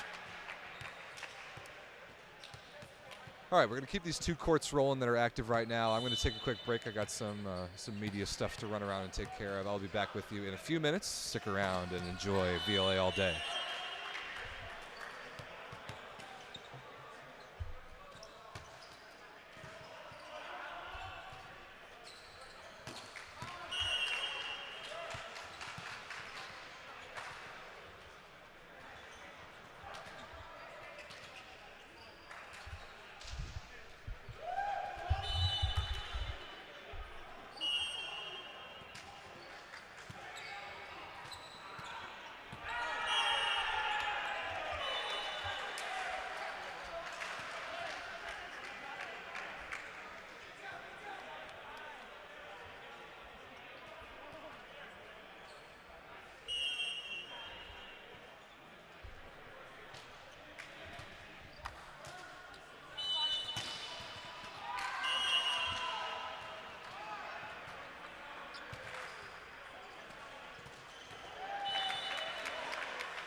screwed up is you change things in that one because of the roughing assignments. To do what? You change things here on this, on the schedule grid, so it's not matching this, and so some of the teams are screwed up. Like for example, like we would have played later on at 2 p.m. on court 1, but because of the way we did it, we reassigned the refs. Yeah. So I'm just letting people know, like, hey, make sure you're looking at the schedule grid. Look at the. Well, you should look at it at the website. It isn't this is inside information, but we didn't update it here. We only updated it here, which is fine. But I'm just telling everyone, I know you take a snap and make sure everyone's ready. So you play dogs here. Yep, next. Where's John? He's walking in. And then Team 9 plays Tide over there. Right. And they know that. I just told Team 9. Did you tell Tide? No, I haven't seen that. They just been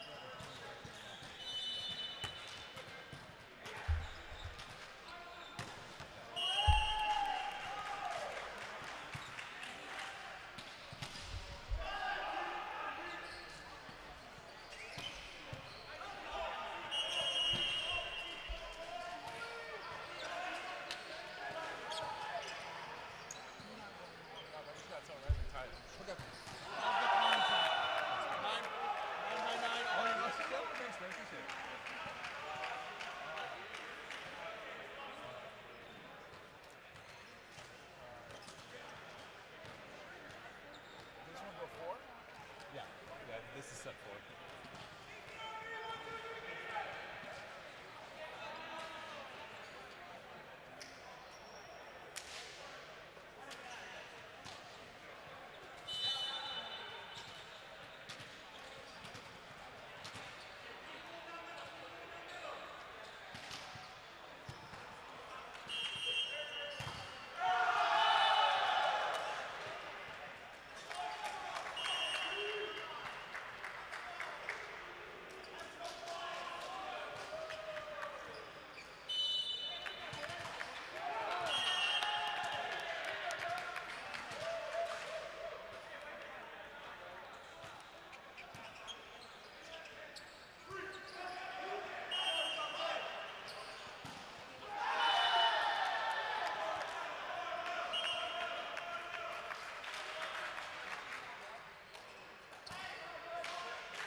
Everything's going great so far.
up, Chris? This snap together thing isn't working. What about it? My phone's freezing on me for some reason.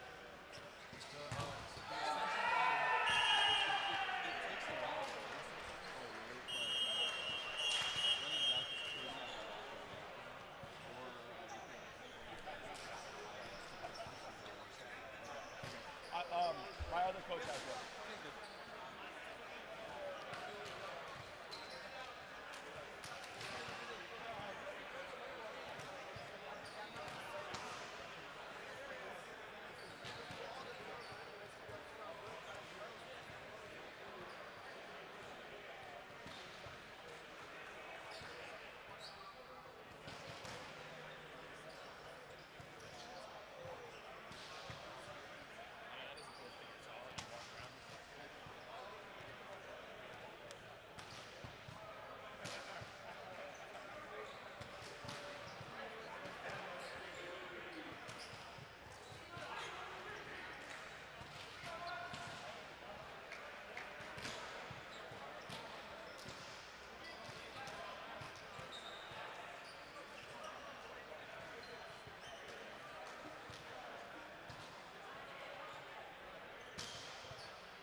Good effort, dude. Yeah, the fact you host these USA games, lovely.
minutes, right? Full start time?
Yeah.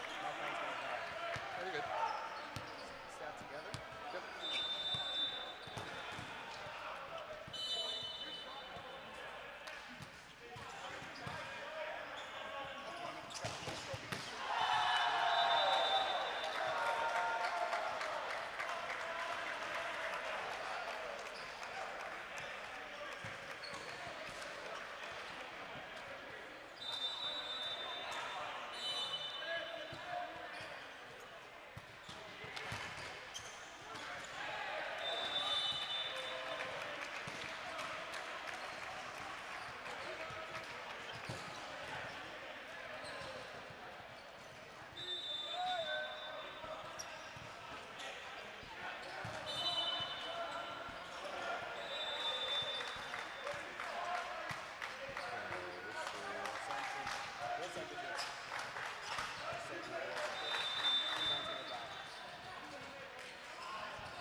Ascension plays so many games, it takes so long to load.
All right, ladies and gentlemen, we have our third round of matches. At least 2 out of the 3 of them are ready to go. Court 1, you've already been watching the Chandler Team 9 taking it to the SoCal Rising Tide so far.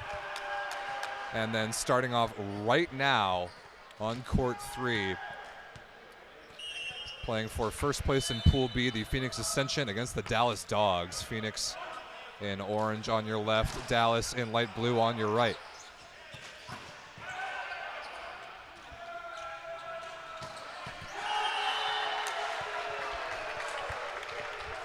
So first place in Pool A on the line on court 1, first place in Pool B on the line on court 3. That means this would be those teams' last match of the day if they win. That means they get a bye directly into the quarterfinals. Big deal, big advantage having one less match to play. And some real high flyers, some high octane matches right now, courts 1 and 3. And then also on court 2, we've still got a second round game going on. The Nash Villains against the Kentucky Unicorns in a tight 4th set. Nashville had match points in the 3rd set, but Kentucky came back to steal it.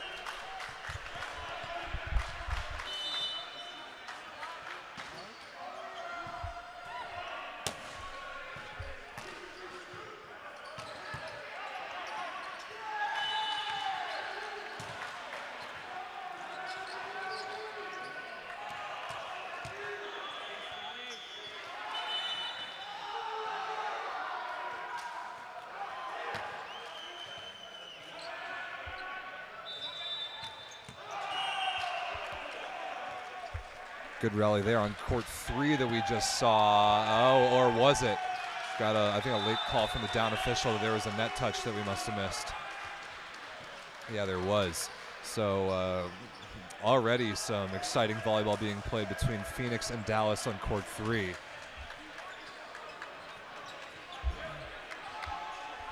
Good ball being played on court 1 as well, and maybe we might be headed 5 on court 2. 21-18 Kentucky, who fought off 2 match points in the 3rd set against Nashville.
All right, ladies and gentlemen, I'm Rob St. Clair. I am back. We have been running around getting this next round of matches started, and now we're ready to go and talk about what's going on here. A lot of storylines. This is a big round of matches right here. All 3 matches currently going on are huge.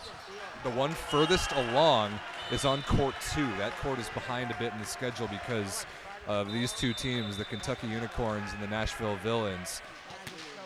Been throwing heavy. This is a heavyweight fight. This is just punch after counter punch. Nashville went up 2-0. They were up 24-22 in the 3rd, but Kentucky punched back, and now the Unicorns have set point here and received to force a 5th. So that would be a huge turn of events with a lot on the line there in Pool C. We also had the other match in Pool C we already saw was the Colorado Kingsmen beating the New York Lost Travelers in 5. So a lot of drama in that pool so far. Is that 4 touches? I'm looking at court 3. I thought that Shane Beamer in the middle for Dallas might have got a fingertip on that. Yes, he did. Okay, 4 touches is the call there. And court 1, looks like Team 9 out of Chandler, Arizona has set points against the SoCal Rising Tide. And they get it with authority. What a stuff block there. Whoa, that's Zio Meyer if the roster I'm looking at is correct. And Team 9 continues their amazing start to this West Division Cup. They already beat the San Diego Wave 3-1 in the first match, and now they lead the reigning champs by a set. Nice work by Team 9. And Team 9's affiliate Tier 1 team, the Phoenix Ascension, in action on court 3. We heard Vince Zanzuki last night tell us that the Ascension was going to platoon 2 different sets of 7 guys to start in pool play. Sure enough, a brand new starting 7 right here compared to the guys that they used to beat the Seattle Riptide 3-0 just before this. Let's see, Scott Wiest at setter, Chris Beck at opposite, Jack Call, Sam Haggard at outsides, Troy Cates and Keaton Berry in the middle, and Joaquin Santa Cruz at libero. So yeah, sure enough, 7 brand new players. That's the advantage of rolling deep into a tournament like this.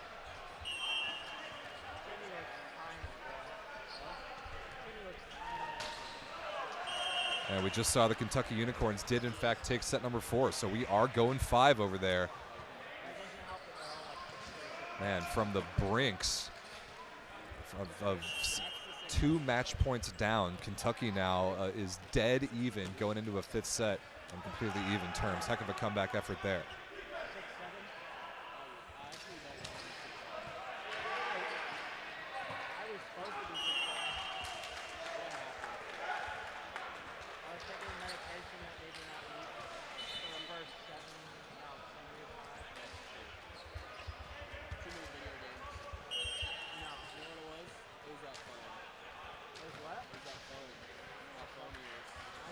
So let's see, where is volleyball being played? I guess it's just court 3 right now. Early on, the Dallas Dogs Phoenix Ascension little mini rivalry has been growing the last couple years. They played twice last year at this tournament in 2023 and the VLA Cup last year.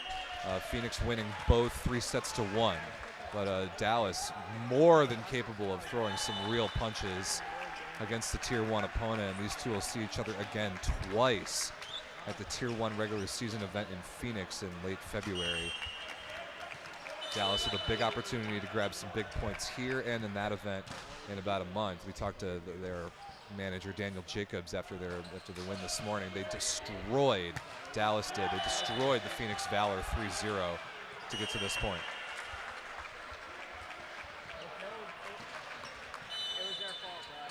Looks like set number 5 is underway.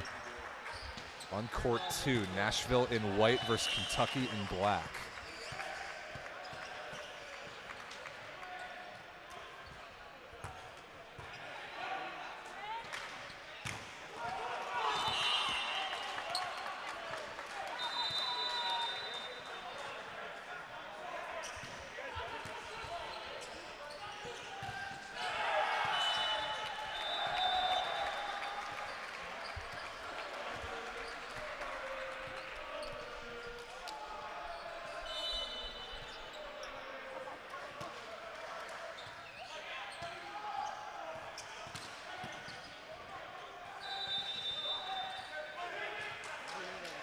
It's a heck of an adjustment there by Jake Luby of Kentucky, but now pretty much a free ball chance. Oh, the second ball on the option.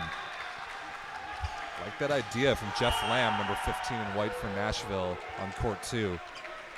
Came up short. It is, it should be 2 serving 3 now, right? Yeah, I think that scoreboard's correct.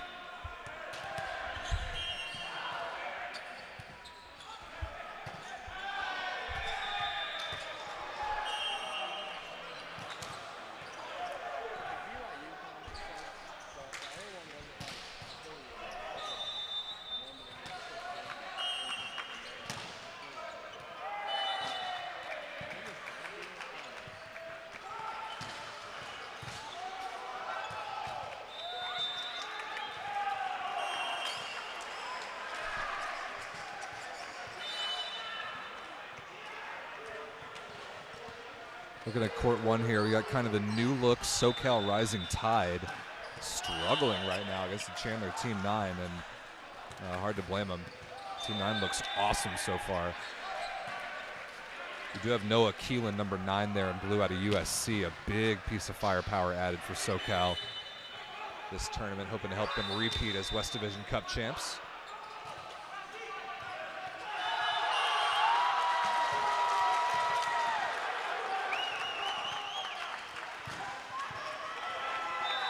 And there is Troy Megorian, one of the familiar faces on the Rising Tide side.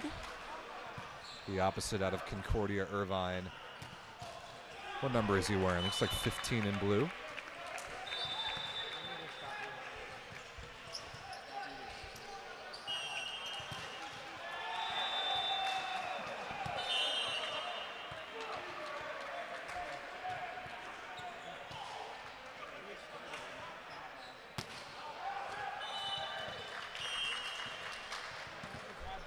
Looking at court 3, a debut that I'm excited about is Chris Beck, number 24 in orange for the Phoenix Ascension. Put up absolutely ridiculous numbers in the NAIA last year. He played at Arizona Christian, if I'm not mistaken. Yeah, that's correct. Kind of the heir apparent in position and play style to Brian Lewis, just a super dynamic lefty. Just a natural-born scorer, so I'm definitely got my eyes on number 24 in orange for the Phoenix Ascension as a real guy that can add some significant scoring ability and give Brian Lewis a break, and that's huge.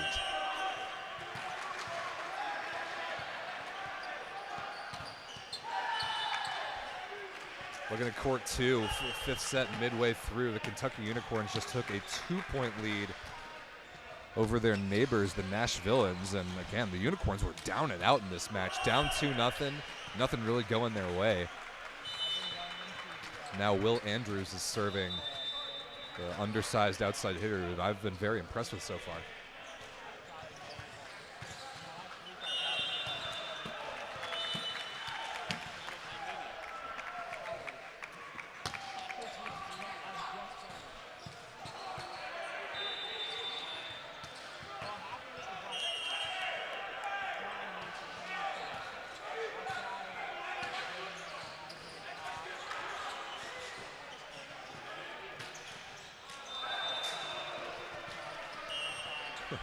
Just listening to the legendary Matt Gaynor on the Dallas Dogs side chirping across the net.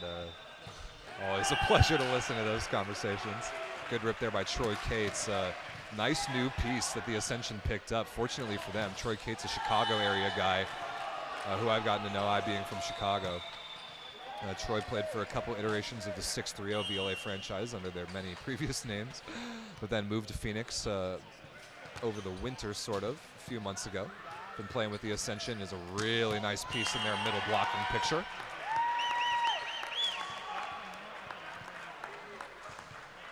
Side change in the fifth set on court 2. The Kentucky Unicorns in black lead the Nashvilleans in white 8-6. First to 15 win by 2 takes that match. And a lot on the line in Pool C in particular. The winner of this match is guaranteed a bye into the quarterfinals. Either first or second in Pool C is good enough for that quarterfinal bye. So a whole lot on the line in this fifth set between these two teams. It's an extra match that you don't have to play. Ooh, nice shot there. Jeff Lamb, I've been really impressed by too. Number 15 in white for Nashville. I said it before, but Nashville, the only brand new team this offseason featured among the 12 in this tournament. This is their first ever VLA Cup Series tournament action, and they look very good so far. But they went up 2-0. They let a couple chances slip away to win the match in the third. Now how are they going to respond? Let's see.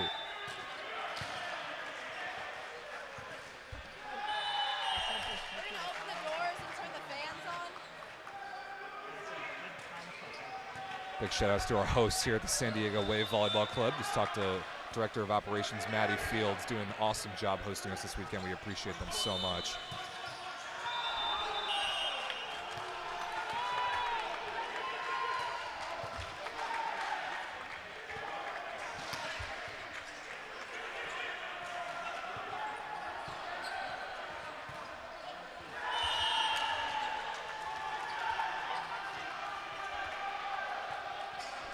For anybody wondering, yes, there are 4 live streams active right now. There's this one where we've got all 3 courts going, and then each match has its own dedicated stream as well. There is a message that I pinned in the live chat here to send you to the community tab of the channel homepage. That is where you will find all the links to the dedicated streams. Make sure you pick up a membership, an all-access membership for $1.99 only, to get access to every single individual match broadcast. That is how you find them. Always check the community tab of the homepage of the VLA YouTube channel.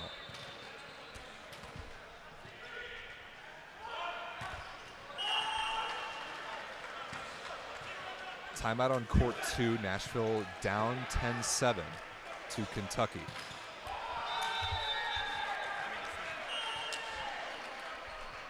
Set 2 well underway on court 1, and the SoCal Rising Tide looking a heck of a lot better. 11-6 up over Team 9 out of Chandler, Arizona.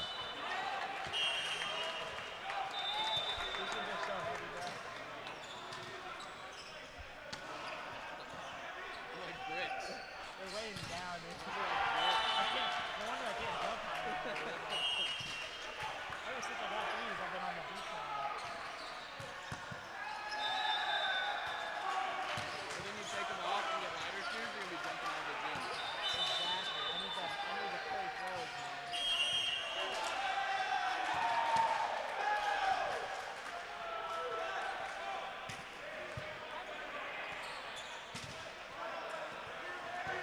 Go back to the Oh, a block there for Nashville. They shut down Casey Pieper. It's a 1-point game.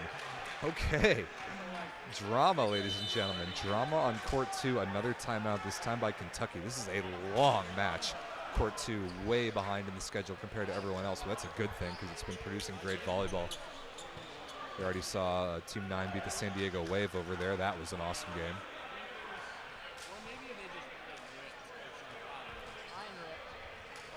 I'm going to scan the live chat for any questions that you guys might have.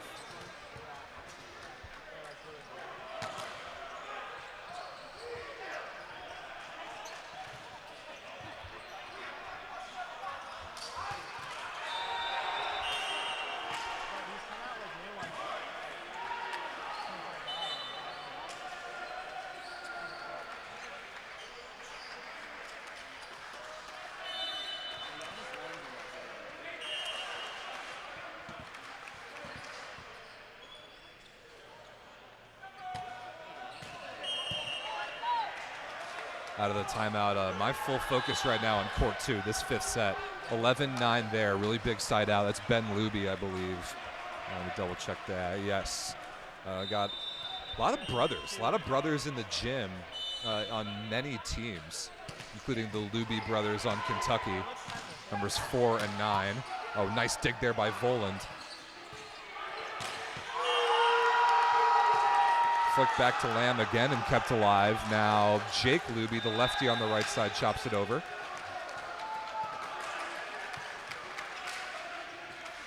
Oh, look at that. That ball somehow falls. Nice chase down. And Will Andrews with the left hand tips it down the line and finds some space. That 3-point lead is massive. This could be a reverse sweep, ladies and gentlemen. The Kentucky Unicorns fought off 2 match points in the 3rd set. And here they are leading by 3, make it 2 on the service error in the 5th. Crazy. Oh, looks like the Swede volleyball channel is in the chat. Hey, Sweeties, I saw you guys played an exhibition last night against the 6-3 Breeze and won 3-1, if I'm not mistaken. So good for Swede. We'll see them in action in Chicago next weekend as we kick off the Central Division Tier 1 regular season. Looking forward to that.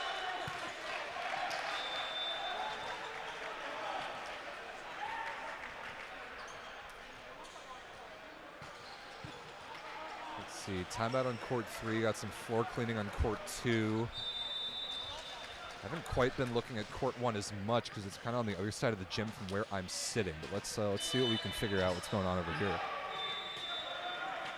That is, I actually, I respect that setter swing attempt. I really like offensive setters a lot. And in my opinion, front court setters should attack more, especially left-handed ones like that, taking the swing, but couldn't find the court that time.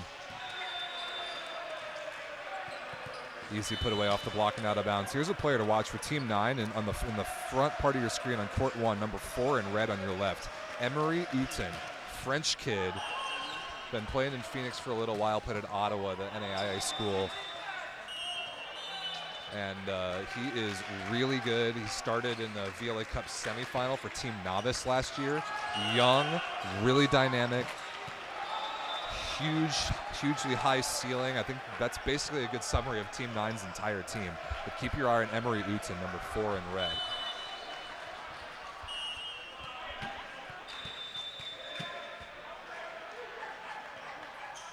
Out of the timeout, Andrews for Kentucky, off the fingertips and out of bounds, and now the Unicorns are going to have match points, 14-12. A potential reverse sweep brewing. This would be This would be a crazy result if Kentucky can pull off this comeback.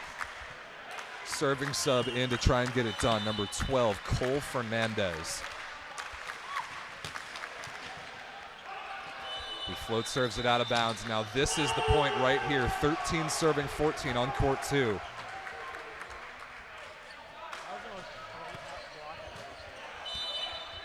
The Nashville server Dave Seabum out of Ball State.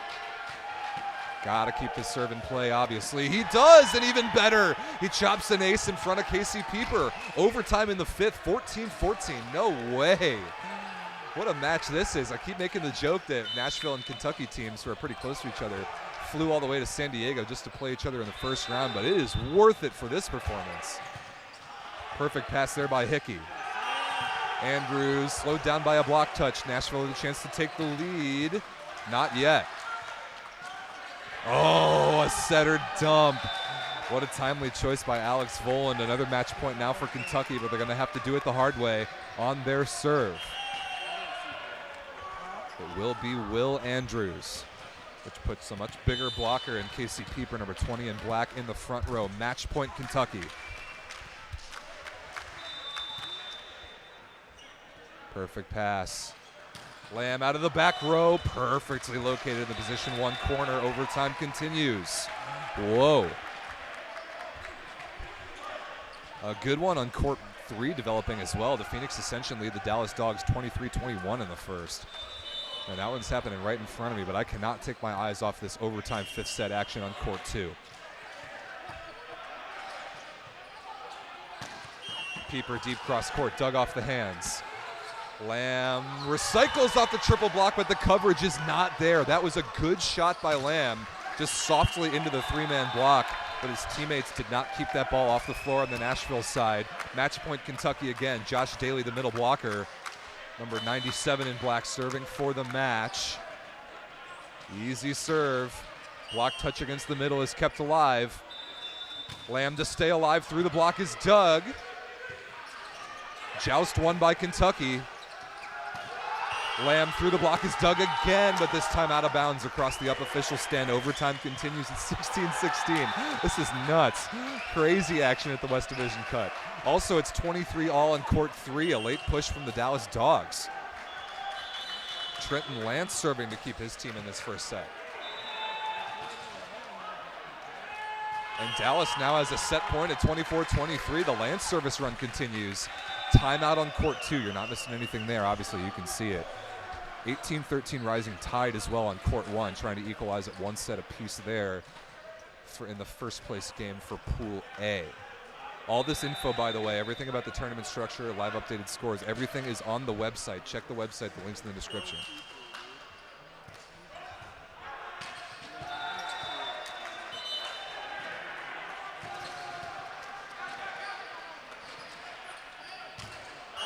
Wow, Dallas just came back to steal the first set.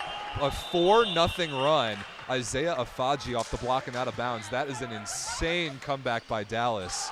25-23, they take the set over the Phoenix Ascension. Now all attention to court 2, where the Nashvilleans out of the timeout just got a point. And now match point coming up with their middle blocker, Drew Iliff, serving.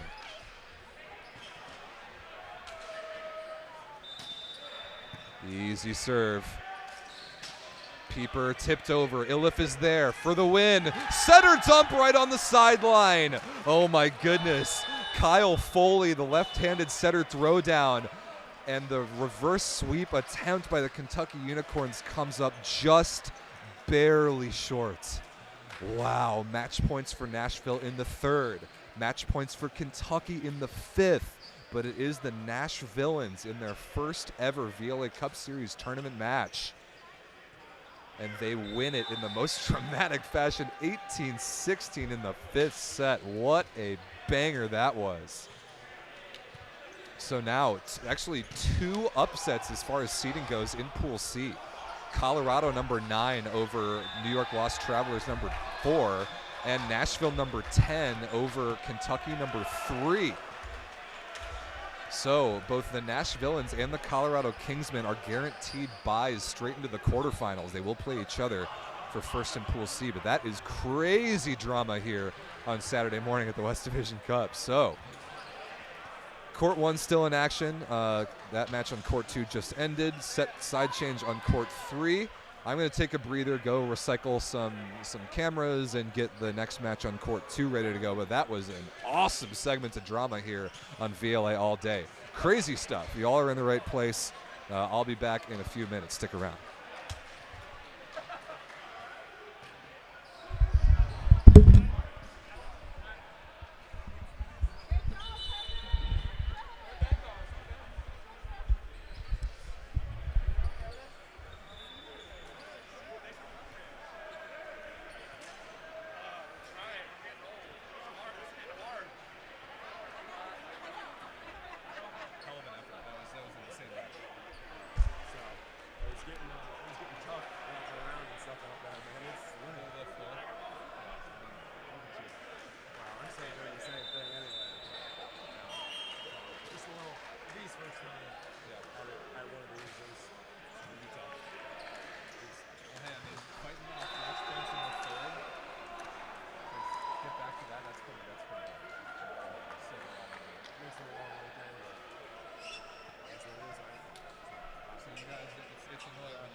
for it.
this ends in 3, we'll talk to Vince and we'll figure it out.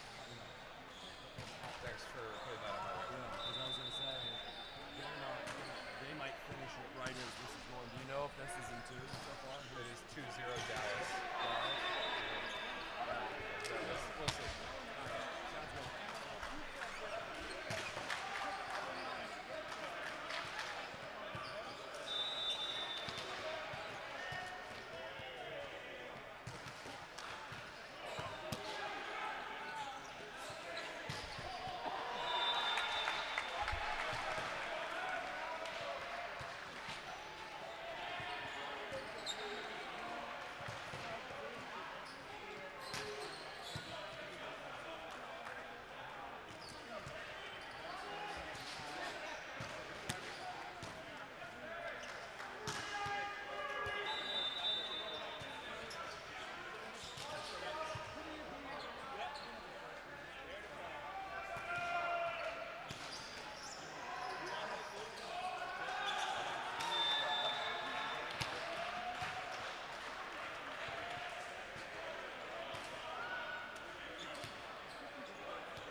I want some, seriously. Flooded? Is it pretty gross? There's a lot of cars. We might have to remind people. Do it. You guys stay in the I'm not. I'm staying at a buddy's place. I don't know where they're at. Yeah, good idea. Tough weekend in San Diego, eh?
had 3 good swings. We can give him 1.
You just call for a good hour and a shower? I hope so. Me too.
don't know.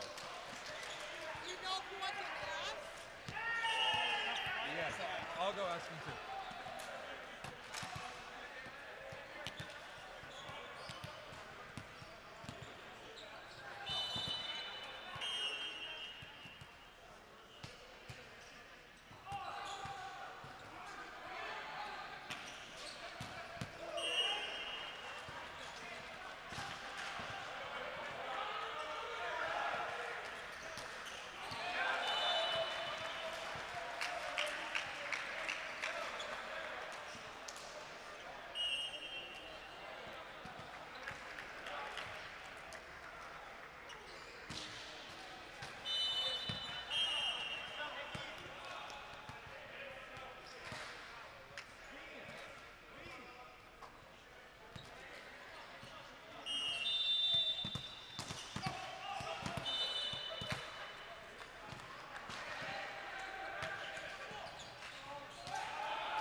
Oh man.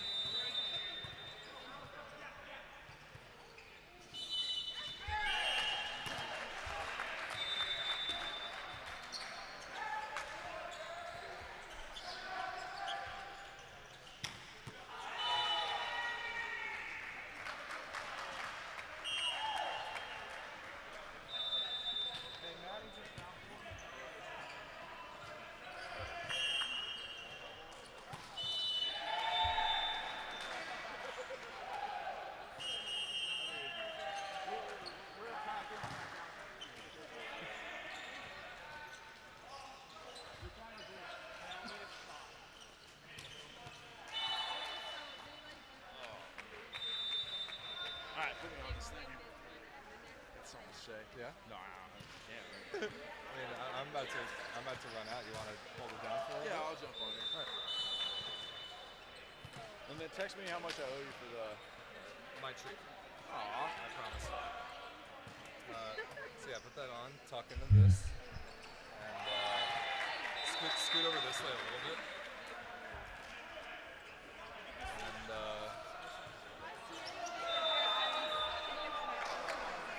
What's that? Hey, I'll put a text into the thing, just to remind people. Am I live? oh yeah, you're there. All right, cool. Tuck Where's into this. this thing? All right.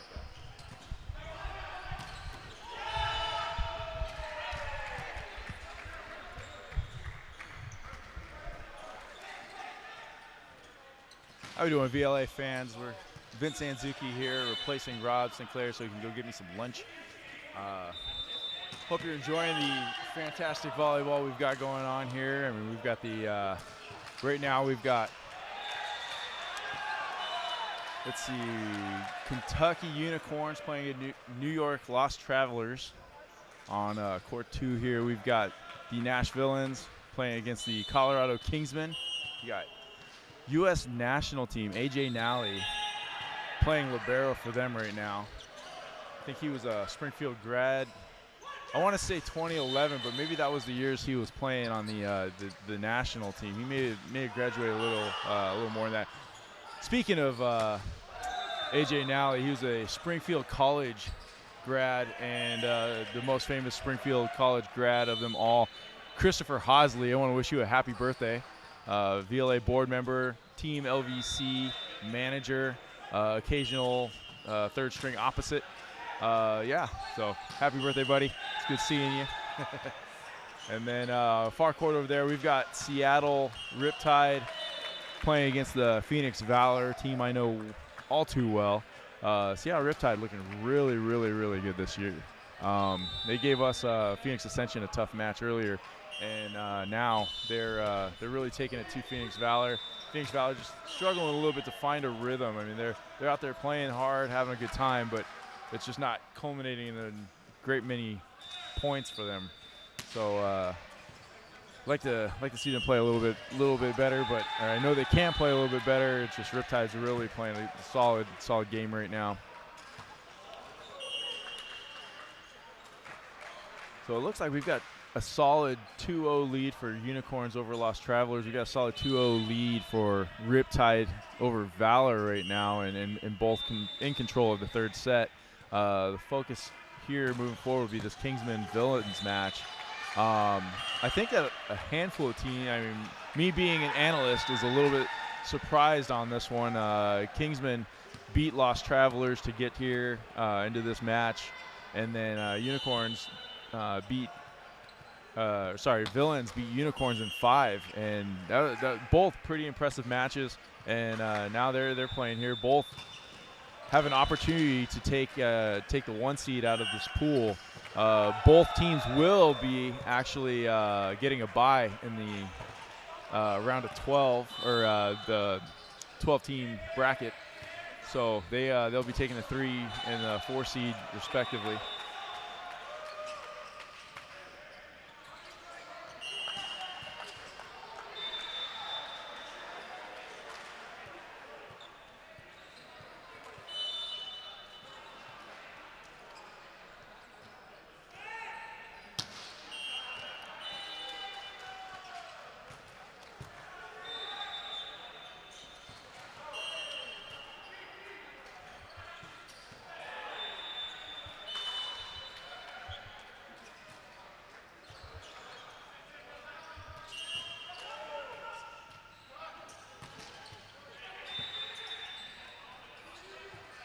got Chris Huseman there begging for a call. Toss hit the ceiling, but if it hits the ceiling, it's not a dead ball. You got to play on. So good play by the Unicorns there, just playing through it.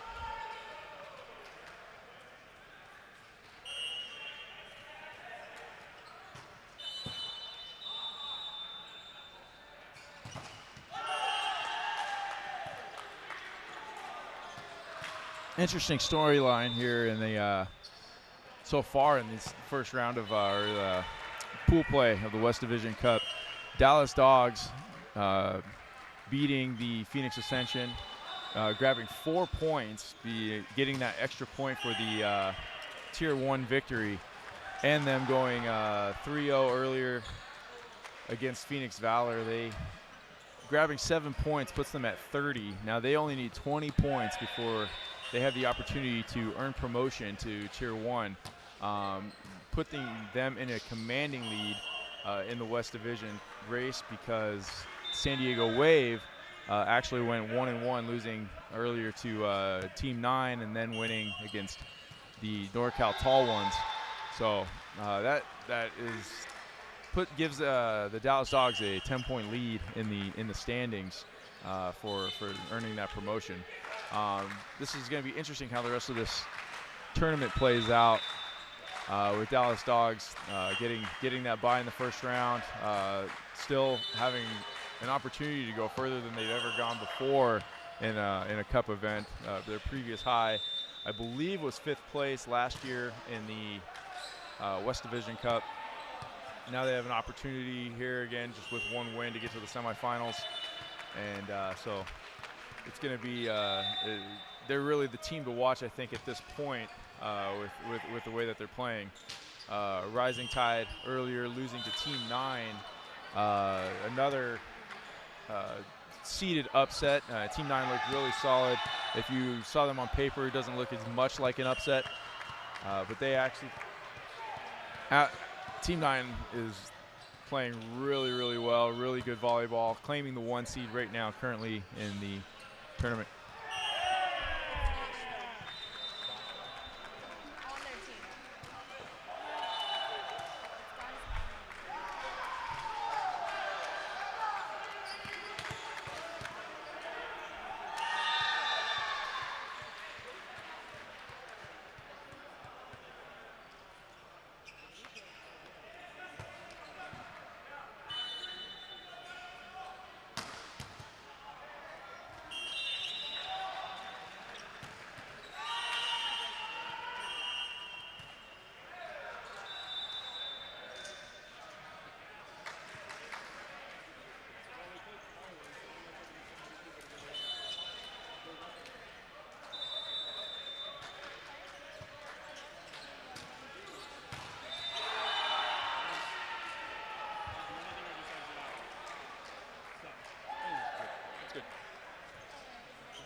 No, we don't start till 4. Start warming up before games at 4.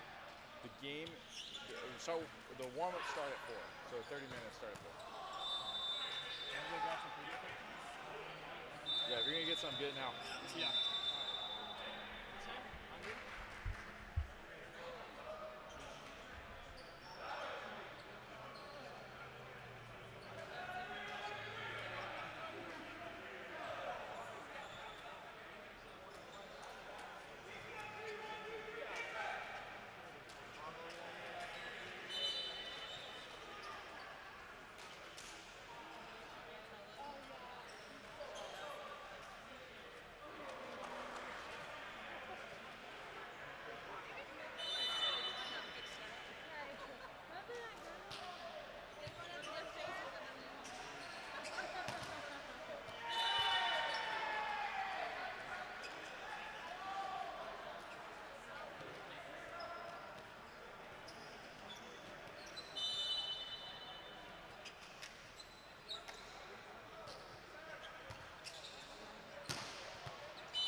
That one's your fault.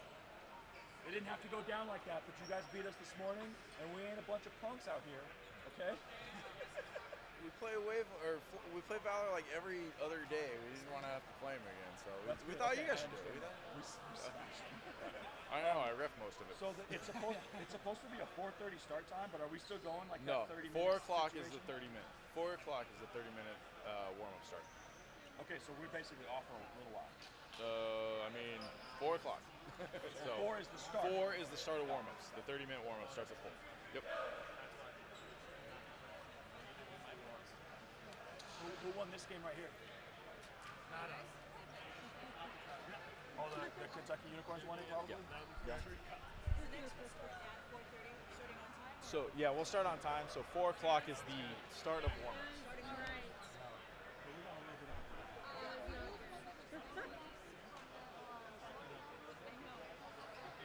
I believe so. Let's go talk to Maddie about it. But they're not literally not even gonna let them start until 4. Oh shit. Like right now. And you guys set the limit. Damn, they're good. That game is gonna be. I'm gonna drive this back. I'm gonna come with you. And I'm gonna get a drink.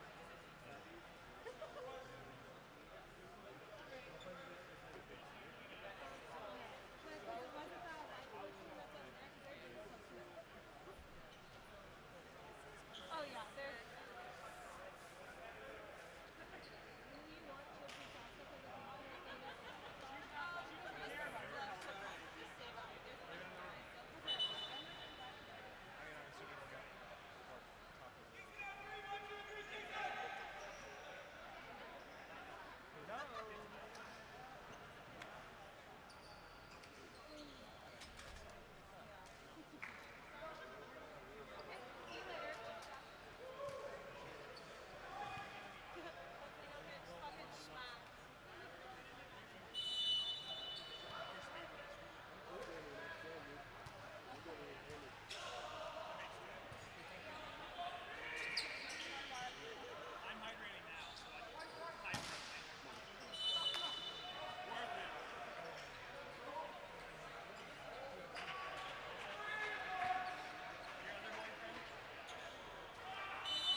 All right, ladies and gentlemen, still watching VLA All Day. This is Rob St. Clair. We've got one more match in action, then we're going to take a little break before the playoffs start at 4:30 p.m. Pacific.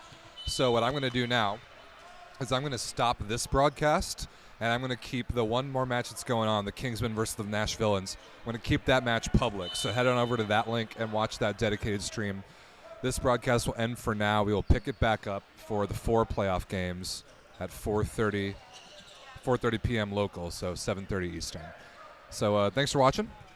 We will keep the Villains versus Kingsmen stream public, and that'll do it for now for this VLA All Day broadcast.